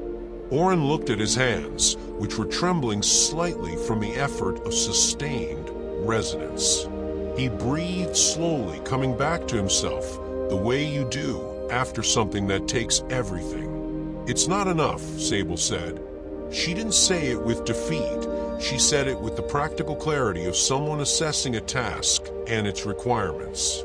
No, he said, not two. He thought about E's book, about what she had written. She had not said how many voices it had taken. She had only said, a voice willing to learn, a shepherd willing to give that voice. Singular, but perhaps E had been remarkable in ways that he and Sable were not. Perhaps two voices that were ordinary required more than one extraordinary voice had. Or perhaps, what if the whales added theirs, he said slowly. Sable turned to look at him. Cumula knows the tone, he said. She taught it to me, and if she knows it. They both turned to look at the eastern herd, at the great, fog-bound, frightened creatures pressing together in the amber-lit sky. They've been afraid for 11 seasons, Sable said quietly. They've forgotten what their voices are for other than fear. Then we need to remind them, Oren said. He looked out at the great cluster of whales, and then at Cumula, who was watching him with that ancient, patient eye. All right, he said, we'll need more time, but I think I know what we need to do. Chapter 13, The Whale Who Remembered. The oldest whale in the eastern herd was named, Sable told him, Halcyon. She was the one the eastern herd deferred to the way his own herd deferred to Cumula, the one who arrived first, who set the direction, whose presence oriented the group. She was enormous even by sky whale standards, her body spanning the length of several cloud banks end to end, her color, what could still be seen of it through the amber-gray fog haze, a deep, layered white with silver markings along her flanks that were intricate as frost patterns on a winter window. She was also, Sable told him, the one who remembered. Remembers what? He asked. Everything. Or that's what the stories say. Sable looked at Halcyon with an expression that was affectionate and slightly wry. The expression of someone who has been in the company of something ancient long enough to know both its power and its particular stubbornness. She was alive when the sky was in full harmony, when the great harmonic was complete before the voice was lost. She carries it in her memory. Oren was quiet, thinking about this. She knows what we're trying to rebuild, he said. She knows what it should sound like. I believe so. The problem is, Sable paused, choosing her words. She's the most frightened. He looked at Halcyon, at the ancient whale pressing herself into the center of the cluster, surrounded by the bodies of her herd. And he saw it. Beneath the authority and the age, there was something in the way she was holding herself, a contraction, an inward quality that was not the natural bearing of a creature at rest. She had been frightened for 11 seasons. She had watched her sky change around her, had felt the amber fog closing in, and had been unable to do anything except gather her herd and hold them together and wait. Fear that old goes deep, he said. Yes. He thought about this for a long time. He thought about his own herd, about Vel drifting in frightened circles, about Cumula's warning sound, about the night he had stood at the edge of his cloud counting shadows and come up one short. The fear had not been paralyzing for his herd because it had been new, just beginning, just touching the edges. Halcyon's fear was 11 seasons old. It had had time to settle into her bones. I'm not going to approach her, he said. Sable looked at him. She doesn't know me. I'm a stranger from the western sky. If I approach a frightened creature who doesn't know me, I'm likely to make things worse. He thought for a moment, but Cumula might be different. Cumula was not young, but she was also not as old as Halcyon. However, she had something that no age could give, and that Halcyon, deep in her fog fear, might be able to recognize. She had been in the full harmony, in the old, complete sky. She carried it in her body the way Halcyon carried the memory of it, not in stories and ancient recall, but in the present, living fact of having been part of it. She was, in a sense, an emissary from the world Halcyon remembered. Will Cumula go to her? Sable asked. I think that's up to Cumula. He made the soft reaching signal, not a command, an invitation, with his staff. Cumula's eye tracked toward him. He made the signal toward Halcyon, a slow, gentle arc. Then he was still. Cumula considered. Then, in her slow, deliberate way, she began to move toward the center of the eastern whale cluster. The other whales parted for her, not from fear, he noted, but from a recognition that took him a moment to understand. They knew what she was. Even from across the sky, even through the amber fog, they could feel the quality of her. She was old in the way that mountains are old, in a way that implies endurance rather than decline. The cluster opened before her, and she moved through it and found Halcyon at the center. Oren and Sable watched from a distance, not speaking. What passed between the two ancient whales, he could not fully describe. There were sounds low, below most of the audible range, felt more than heard, a series of sustained tones that overlapped and intersected. There were postures, the slow, careful arrangement of enormous bodies in relation to each other, the language of presence and proximity. There was at one point a touching of the great heads, Cumula placing her forehead against Halcyon's with a gentleness that seemed almost impossible for a creature of that size. It lasted a long time. And when it was over, when Cumula drew back and turned her eye toward Oren with an expression he had no name for but recognized immediately as done, something had changed in Halcyon. She was not unafraid. 11 seasons of fear does not dissolve in an hour. But she had lifted her head.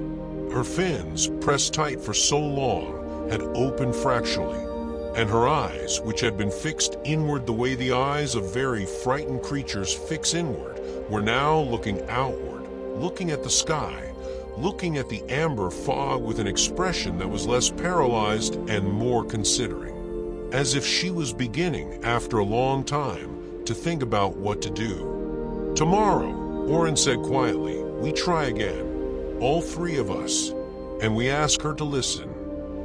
Chapter 14. The Sound of What Was Lost. Halcyon did not join the call the following morning, but she listened. She held herself at the edge of the call's range, not coming closer but not retreating either, her great head tilted slightly as though angling toward the sound. Oren and Sable made the deep tone call together, Cumula adding her voice, and the three of them together sensed something into the amber air that was more than they had managed before. The source pulsed and slowed. The amber flow dropped to a thin thread. Halcyon was very still through all of it. When they stopped, she made a sound. It was very low and very long, and Oren felt it more than heard it, a vibration that passed through the air, and through the cloud shelf, and through his feet, and up through all of him. It was not quite the deep tone call. It was something older than the deep tone call. The deep tone call, he realized with a jolt of recognition, was a human shepherd's approximation of this. What Halcyon was making was the original, the source, the real thing that the old shepherds had studied and tried to recreate in their notation systems and their manuscripts. He stood completely still and let it move through him. And in it, he heard or understood or felt some translation happening in the deepest part of him that didn't need ears to be true, what the sky's harmonic had been. He heard it the way you hear music in a dream, not note by note, but all at once, a totality. The full harmony, the wind voices at the top, the cloud textures in the middle, and at the foundation, this enormous low tone, older than anything. It lasted for a long moment. Then Halcyon stopped. The amber air around them was very still. Then, softly, somewhere in the outer cluster, another wail began to hum. It was not the full tone. It was a small, uncertain approximation of it, like someone remembering a song they hadn't heard in years, reaching for a melody that was almost there, but not quite. But it was there, the right direction, the right intent. And then another joined it, and another. Oren and Sable looked at each other. The eastern wail herd was waking up. Not fully, not yet. They were still pressed together, still muted in color, still cautious. But the chorus of their voices, thin and uncertain and beginning, was doing something to the amber air that neither of his calls had done. It was moving it. The fog in the immediate vicinity was thinning slightly. Not from the source was unchanged, but from the edges, from the fog that had already spread into the surrounding sky. The whales' voices were pushing back. "The harmony," Sable said very quietly, as if she was afraid speaking too loudly would break it. "They're rebuilding it from the outside in." "It won't last," Oren said. "Not without closing the source. They'll tire. The fog will come back. But they can do it." Yes. He felt something lift in his chest. They can do it, which means we were thinking about this wrong. We don't have to do it for them. We just have to give them enough room to do it themselves. He looked at the source, the shifting, pulsing point of amber light, the crack in the sky that was the root of all of it. "If we can hold the source quiet," he said slowly, "hold the flow still just long enough, the whales can push back the fog that's already here. And if the fog is gone, then closing the source is what's left," Sable finished. They looked at each other. "That's the hard part," he said. Yes, the hard part. The part he hadn't figured out yet. Not just slowing the source, but closing it entirely, sealing the crack in the sky, returning that space to what it should be, filling the absence completely rather than just holding it at bay. He thought of E's book. She had done it. One shepherd, one effort, and then it was done, and the sky had healed. What had she known that he didn't yet?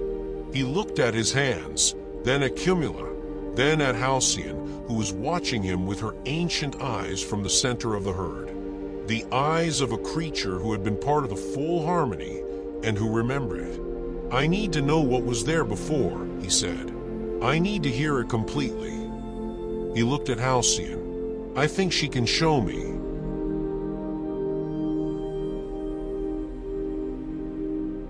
Chapter 15. Before the Fog. He approached Halcyon slowly over several days. Not with the driftboard. He had learned from watching Cumula that the right approach to a frightened creature is not the most efficient one, not the straightest line, but the one that creates the least disturbance. He moved by increments, spending time each day at a slightly closer distance, never pushing, never rushing, letting her presence and his become familiar to each other. On the third day, he arrived at his practice spot on the cloud shelf, and she was already closer than before. She had moved toward him in the night, or the morning, by some small degree. He took that as a gesture of trust offered in private, while no one was watching, and felt the weight of it. On the fourth day, she let him come alongside her. He sat on the driftboard with his hands open in his lap, the sky shepherd's posture of harmlessness, and she held still beside him, her great flank close enough that the warmth of her came off it in waves. He could see the silver markings along her side at this proximity. They were not random patterns, he realized, but were systematic, a kind of record, the way rings in a tree record years. How many years of record were written in those markings, he could not begin to calculate. He made the soft greeting hum, the one his herd knew. She answered with something that shared its root. "I know you remember it," he said very quietly, in the way he always talked to the whales, not expecting language, but offering presence. "The old harmonic. I know you were there." She was still. "I need to understand it well enough to rebuild it," he said. "Not just slow the source. Close it. Fill the absence completely." He paused. "I think you can show me what was there." He didn't know if she understood his words. He believed she understood his intention, which was the important thing. She made sound. It was different from the day before. Not the full resonance, not the great deep tone. This was softer, more interior, as if she was remembering aloud rather than projecting.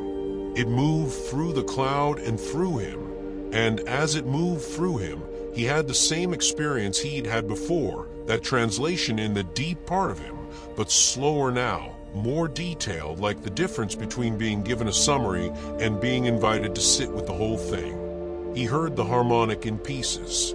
The wind voice, which was not a sound as he understood sound, but was the presence of air moving with intention, the sky's own breathing, made audible. The cloud texture, which was a middle frequency, a kind of sustained shimmer, the million tiny adjustments of water and temperature and altitude that made clouds possible. And the whale voice, deep and foundational, which was not one voice but many, layered across centuries, the voices of generations of sky whales who had been in this sky and whose song had soaked into the air itself, accumulated the way warmth accumulates in stone.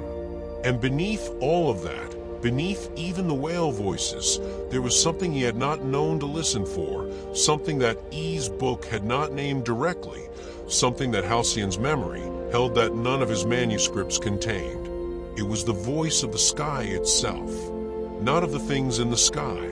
The sky itself, the raw, fundamental presence of that vast open expanse, the somethingness of all that altitude and air and possibility. He could not describe it in words afterward.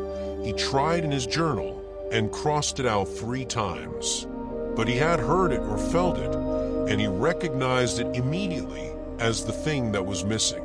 Not a whale's voice, not a shepherd's voice, the sky's own participation in its own harmony. And the crack, the source, the amber pulsing absence, was the sky's voice gone silent in one small place. Just as he had said, not an intrusion but an absence. The sky had gone quiet here in this one place and did not know how to be loud again. He sat for a very long time afterward on his cloud shelf with Halcyon breathing slowly beside him. Then he opened his journal and wrote, "I understand now. The call doesn't close the crack. The call teaches the sky how to close itself. He read that back.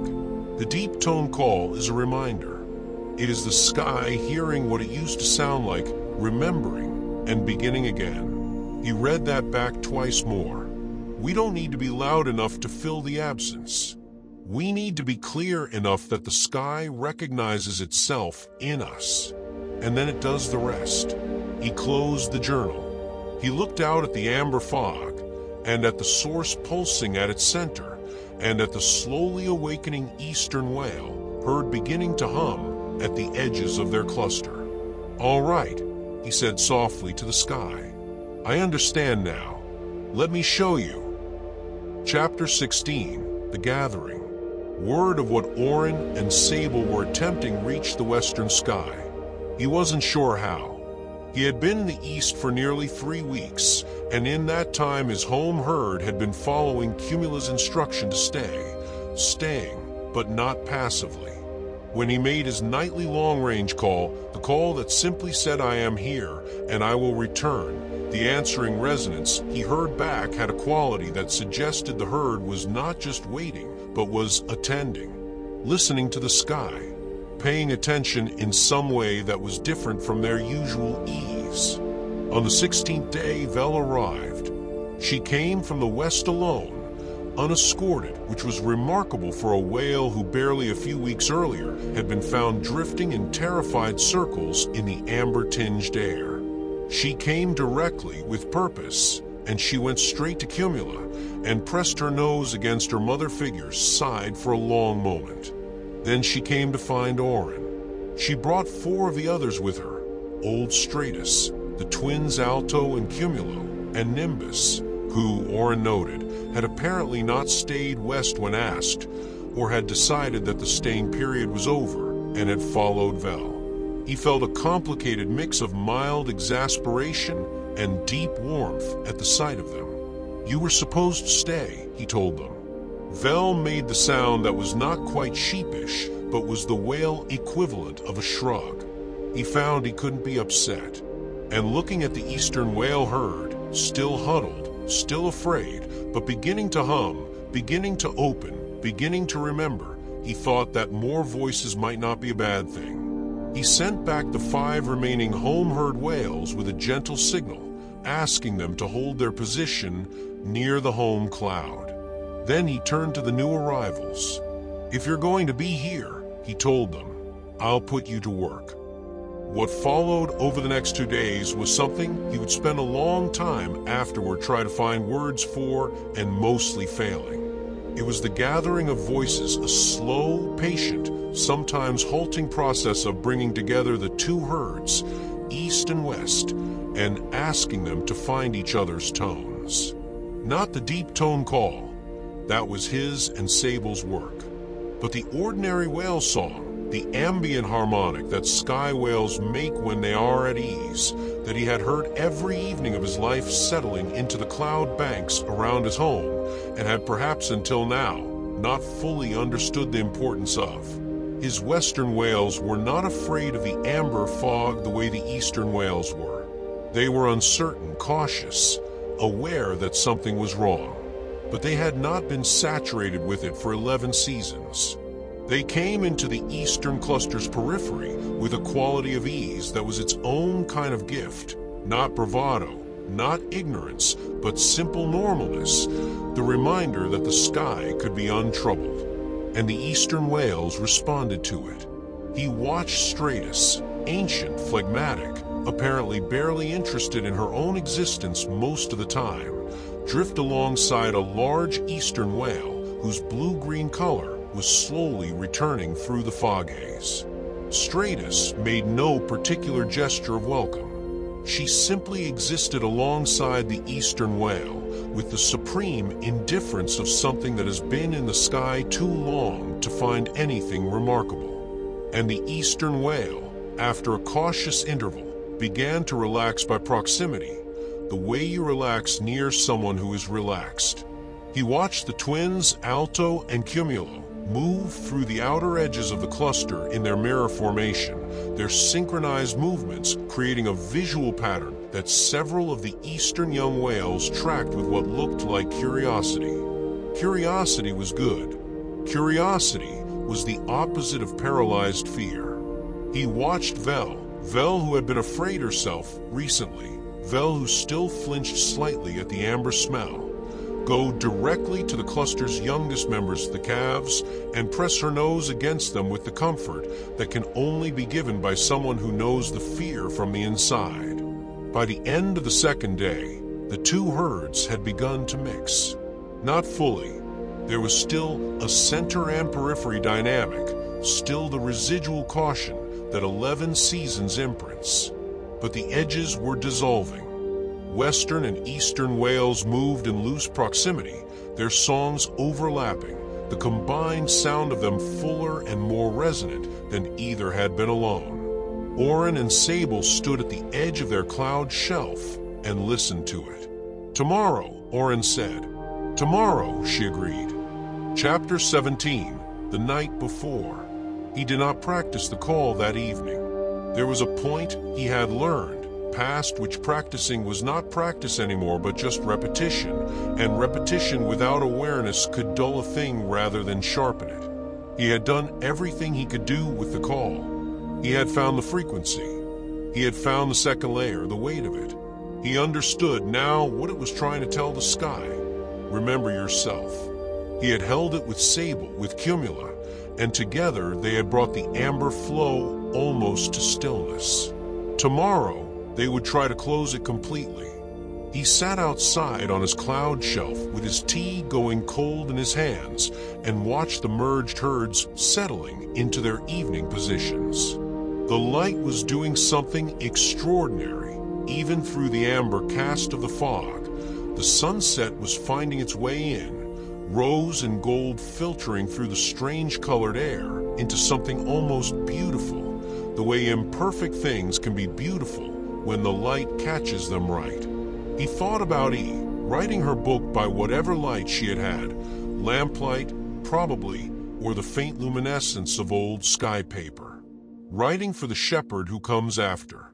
Not knowing who that would be, or when, or whether it would be too late or too early, or exactly right. You will know when you need this. He thought about Thessaly, his own predecessor, who had left him the cottage and the chart and the calling, who had tended this same herd for 300 years before him, and who had written at the edge of the chart, "There's something in the air there that is different from our sky. Not dangerous in my time." In my time, Thessaly had known, had understood that what was not dangerous in one time might become dangerous in another. Had been leaving him a message, "I cannot go here. You may have to." He thought about the herd, his own 11, and the eastern herd, and Sable's long 11 seasons of watching and waiting and holding her sky together as best she could with only her own voice and the close-pressed bodies of frightened whales. He thought about Halcyon showing him the memory of the old harmony, the sky's voice in it, the completeness that had once been there. He felt something that was not quite confidence. He was too careful a person for easy confidence, but was in the same family as it. A settled readiness. The feeling of someone who has prepared everything they can prepare, and is now simply waiting for morning. Cumula drifted close, with the unhurried deliberateness he had come to recognize as her way of checking on him. He reached out and placed his hand on her side, felt the warmth and the slow breath of her. "Do you think it'll work?" he asked. She made the low sound that he had long ago decided meant yes, or more precisely, what he had come to understand as her version of "I believe in the possibility of this," which, from a sky whale who had seen more of possibility than he ever would, felt like something close to certainty. He sat with her until the last light faded and the stars appeared. The stars at altitude were extraordinary, not the soft shimmering of stars seen through warm, low air, but hard and bright and very close, as if the sky up here was thinner and the stars were simply the other side of it. He had spent his whole life under these stars and never tired of them. He made the evening call. Across the merged herds, east and west together, the whales settled. The humming that had been building over the past 2 days quieted, slowly, gradually, the way a fire quiets when the wood is burned down to coals, not out but banked, held waiting. The amber fog glowed faintly in the dark. The source pulsed, slow and steady, its shifted quality unchanged. But tomorrow, he thought, tomorrow.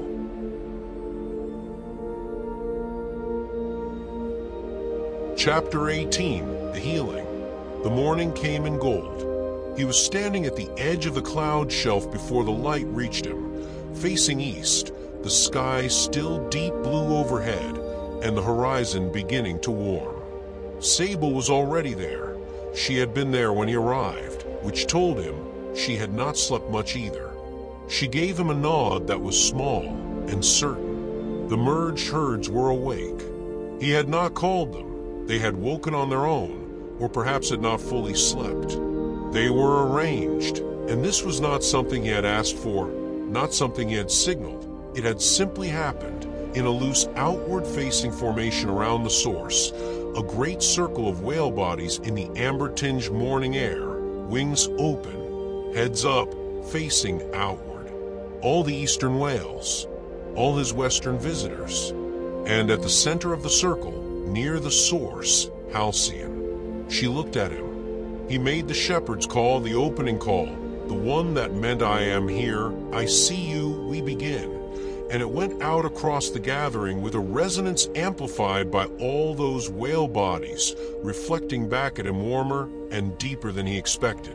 Then he looked at Sable. She looked at him. They began. He found the first layer immediately. He was deep in it before he had consciously started, the months of practice making it as natural as breathing. Sable joined him a half-breath later, her voice winding alongside his, different and convergent. Cumula added the third thread, old and certain. The source began to slow. The eastern whale herd began to hum. Not all at once, not organized, not following any cue he gave. Simply one voice, then another, the awakening they had been building toward for days, finding its moment, the memory of the old harmonic surfacing in them, the way a melody surfaces when someone in the room begins to sing it. One by one, and then in clusters, the eastern whales added their voices. Tentative at first, thin and uncertain, and then fuller as one voice found another and recognized it, as the accumulated seasons of fear began just barely, but actually and truly, to release. His western whales joined, alto and cumulo first, in their characteristic unison, adding a strong, clean double note. Then old stratus, whose voice turned out to be remarkable, deep and steady and immovable, like the lowest note of an organ. Then nimbus, in an exuberant high tone that should not have fit, and somehow did, that added something bright to the upper register of the gathering sound. Then Vel. Vel's voice was small and young, and it trembled slightly at first, the trembling of someone who is afraid and singing anyway, which is the most important kind of courage, the ordinary daily kind. And then it steadied. Oren heard it steady, the trembling resolving into something clear and sustained. He was already in the second layer of the call, already in the full weight place, and he brought more of himself into it. All of it, All the years of the morning calls and the evening counts and the worry over Vel drifting lost and the long nights in the cottage window watching the herd sleep. All of it in the sound. The source faltered. For the first time since he had found it, the source itself, not just the flow from it, not just the amber fog, but the crack itself, flickered. The amber light dimmed. He held the call. Beside him, Sable held the call. He could feel her in it, feel the weight she was bringing to it, 11 seasons of patience and loyalty and love for her clouded sky and her frightened herd, all of it in the sound. And Cumula held it, and the great gathering of whale voices held it, and across the sky the merged eastern and western herds were making a sound that had not been made in longer than any of them had been alive. Not quite the old harmonic. The lost voice was still missing from it, the voice of the sky itself, which could not be recreated by whales or shepherds. But close enough that the sky could, perhaps, hear itself in it, could recognize. And then Halcyon opened her mouth. What came out of her was the real thing, the original, older than any shepherd's approximation, older than E's manuscript, older than Oren's sky chart.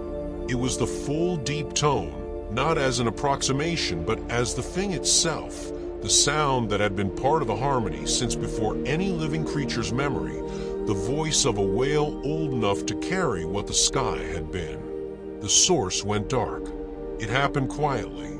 There was no explosion, no collapse, no dramatic filling of light. The amber pulsing simply stopped. The flow of fog from it ceased. And then very slowly, like an eye closing in sleep, it faded, that shifting, hard-to-look-at quality dimming gently, until there was nothing there at all. Just sky. Clean, empty, clear sky. The amber fog around them began to move.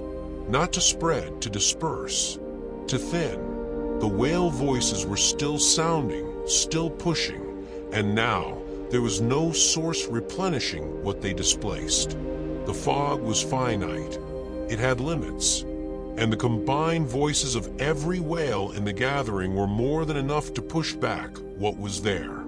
The sky lightened, slowly at first, and then more quickly, the amber gray gave way to the deep clear blue it should have been, the blue that Oren had known his whole life in his own sky, the blue of high altitude and clean air, and the light coming in without obstruction. He held the call until the last of the amber was gone. Then he stopped, and as the sound left him, he stood in the sudden silence.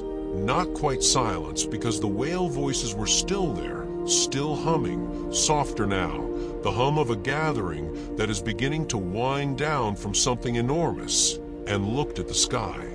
It was extraordinary, not just clear, not just the ordinary blue of a fine day.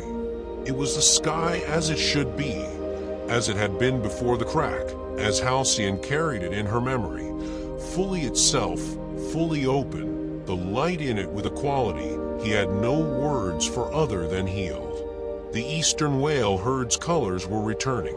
He watched it happen in real time, the fog gray and amber muting, lifting from those great bodies like a cloud lifting from a landscape, and the colors beneath emerging, the deep blues and layered greens he had glimpsed in traces, coming through fully now, vivid and clear and beautiful. Sable was not crying, but her face, when he turned to look at it, was very close. "It worked," she said. "It worked," he said. Halcyon was still. She was not looking at the cleared sky, or at the spot where the source had been, or at the newly colorful herd around her. She was looking west, far west, past the cloud banks and the thermal columns and the edge of the sky he knew, toward something he couldn't see, toward the horizon where the sun went down. He understood, watching her face, or the whale equivalent of a face, that ancient, deep, profoundly patient regard, that she was looking toward the old sky she remembered, the sky as it had been when the harmony was whole, and finding that the sky she was looking at right now was close to it. Not identical, the lost voice was still absent, but close, close enough. Chapter 19. After. The days that followed had a particular quality of stillness. Not emptiness, stillness. The particular quality of a place that has been through something large and has arrived at the other side and is now resting in the fact of having arrived. Like the air after a great storm has passed, which is always somehow more complete than the air before the storm came. The amber fog was gone from the eastern sky. It was simply gone, not retreating, not lingering, not trying to creep back from some hidden reserve. The source had closed, and there was nothing to replenish it, and the whale voices had dispersed what remained, and the sky had healed itself with the quiet efficiency of things that know how to be what they are. Oren spent the first day just moving through the cleared sky on his driftboard, moving slowly, not going anywhere in particular, simply being in it. He went to the places where the fog had been thickest and breathed the air there, and found it ordinary and clean. He looked at the cloud formations and found them normal, the right colors, the right textures, the right quality of light through them. He stopped at one point and held his hand out flat in the air, for no practical reason, simply feeling the air against his palm. Clean sky, healed sky. The herds were remarkable. The eastern whales, free of the fog that had dimmed them for 11 seasons, were almost unrecognizable compared to the huddled creatures he had first found. Their colors had fully restored, those deep blues and complex greens that his western whales didn't carry, the particular iridescence that he now understood was native to this part of the sky, where the light came from a slightly different angle, and the thermals had a slightly different character. They were moving freely now, spreading out across the restored sky, exploring the space they had been afraid to claim for over a decade. Halcyon had moved east, deep into the territory that had been most affected, and was moving through it with a slow, thorough quality that Oren recognized as reestablishment, the ancient matriarch walking, in her slow, vast way, the boundaries of her sky, resetting her relationship with it, reminding herself of what it felt like to be fully in it. He watched her from a distance and felt something complicated, a gladness for her that had a kind of ache in it, because joy that has been withheld for a long time always has that quality when it arrives. But also something simpler and cleaner, just gladness. Sable found him at midday, drifting on the eastern shelf. "Your herd will need you home," she said. "I know." He had been thinking about this. The remaining western whales had been alone for nearly 3 weeks, and while Cumula was still here, without her they had Stratus and the twins and Nimbus and Vel, which was not quite the same thing as proper shepherding. "I'll go tomorrow." She nodded. They were quiet for a moment in the way of two people who have done something difficult together and are not quite ready to let the doing of it end. "The fog won't come back," he said. "Not from the same source. The crack is closed." "I know, but if anything changes in the sky, if you feel anything wrong—" "I'll find you," she said, "the way you found us." He looked at her, the dark, intent eyes, the deep green cloud coat, the short sky staff with its different carving. Everything about her was eastern sky, and everything about him was western sky, and those two things were, he understood now, part of the same sky. "We should map the route between our territories," he said, "properly, so that either of us could make the crossing quickly if needed." "Yes." A small pause, "and perhaps the herd should cross it sometimes. Together." He thought about his western whales moving through the restored eastern sky with its different blues and greens, and the eastern whales drifting west to watch his sunsets. "Yes," he said, "I think that would be good." That evening, he made the evening call. He made it east and west both, the long rolling hum going out in both directions, and the two herds answered from their different positions, and the two answers wove together in the air in a way that sounded briefly like something old and complete. Not the lost harmony, not the full thing, but close. Chapter 20. The Shepherd's Evening. He arrived home at sunset. The 5 whales he had left in the west, Syrah and 3 others, were at the home cloud when he returned, and they came to meet him in the way that animals come to meet someone they've been waiting for, which is one of the best feelings in the world.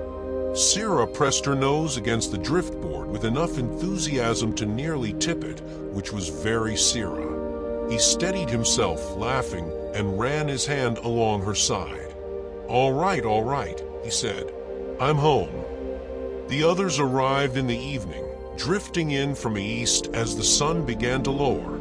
Cumula and Nimbus and Vel and Stratus and the twins, the whole herd reassembling as naturally as water finding its level, the eastern journey becoming just another crossing, already settling into memory. 11. He counted them in the warm evening light. 11. He stood on his front cloud and watched the sky go through its colors, the gold first, then the deepening rose, then the long amber that he saw now with new eyes, amber being the color of the fog, but also the color of the most beautiful part of the evening, the color of good things, the color of arrival. Then the deep orange and the violet, and then, at the last, the blue-black of the sky giving itself over to night. The whales drifted together in the evening glow. Cumula was at the center of the group, as always, and she was making a sound. He noticed it gradually, the way you notice a sound that has been there for a while before you consciously register it. A low, sustained hum, not the deep tone call, but something quieter, more private. The herd was drifting close around her, their fins just touching, their bodies almost but not quite in contact, the formation they made when they were most at ease. He sat on the edge of his cloud and listened, and he heard something, faint at the very edge of perception, coming from everywhere and nowhere from the sky itself, or not exactly from the sky, more as if the sky was resonating with something, as if the call and all its echoes had left something behind in the air that was still sounding. The deep tone, very faint, much fainter than any of their voices, than Halcyon's, than Cumulus, but present, a sustained vibration in the air that was not the wind, and not the whales, and not Oren himself. The sky remembering, the sky hearing itself in what had been offered to it, and finding its own voice again, slowly, at the edges of the healed place. Not the full harmonic. Not yet. Perhaps not for a long time. The lost voice was still lost. Halcyon's memory of it was not the same as its presence, and no shepherd, however willing, could fully give back to the sky what it had once made on its own. But it was something. It was the beginning of something. He sat very still listening to it as the sky darkened from violet to blue-black and the stars appeared, one by one, in their ancient positions, the same stars they had always been, the same stars that would be there long after him, and after the whales, and after everything that moved through the sky between one horizon and another. He made the evening count. 1. Cumula, central, ancient, steady. 2. Nimbus, settled now, his evening energy spent. 3. Syrah, curious even in rest, one eye still open. 4, 5, 6, 7, 8, 9, 10, 11. All present, all home. He let out the long breath that the count always required, and he sat with it for a moment. That particular exhale, the breath of everything accounted for, the breath of enough. He thought of Sable in her eastern sky, making her own count. Different voices, different colors, the deep blues and greens of the eastern whale forms settling into the eastern cloud banks. Halcyon moving through her restored sky.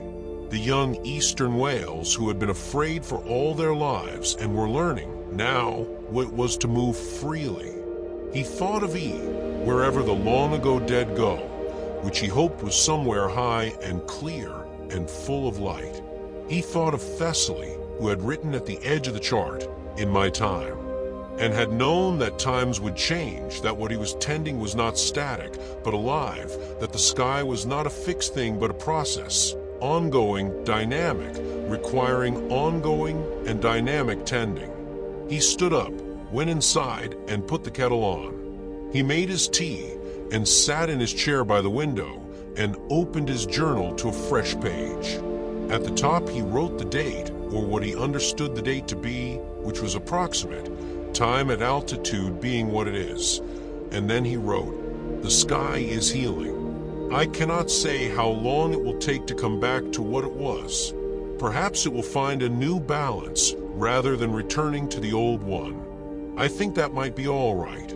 Things do not have to return to what they were to be whole. They only have to find their own wholeness, which is sometimes different from what they had before." He read that back. Then he wrote, "Tomorrow I will make the route map between the eastern sky and the western sky. A proper one with landmarks and thermal columns and the positions of the great cloud towers, so that the crossing between our two skies can be made easily and well. I think the herds will use it. I think they will visit each other across the seasons, and that this will be good for them, to know the breadth of the sky, to know that their sky is not the only sky, to carry a little of the east in the west and a little of the west in the east." He paused and then added, "I think that is how healing moves, actually. Not from a single source outward, but from many places toward the center, voices finding each other, the sky hearing itself in all of them at once." He put the pen down. Outside, the herd was quiet, the cloud bank still, the stars enormous overhead.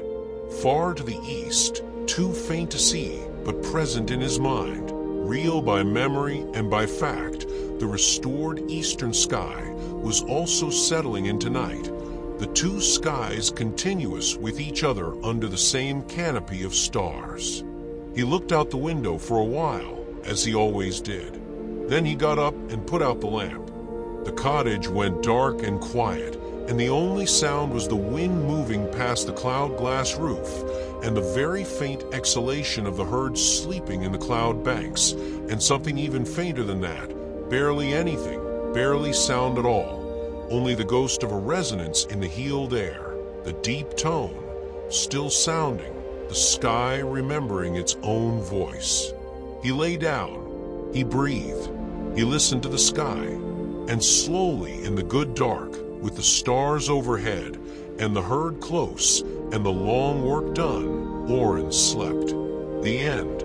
The cloud shepherd sleeps in his cottage above the high sky. The 11 western whales drift in the warm cloud banks below his window. Far to the east, the restored sky holds its colors, the deep blues and layered greens of a healed sky finding itself again. The stars burn bright and close at altitude. The wind is gentle. The sky is whole. Rest now,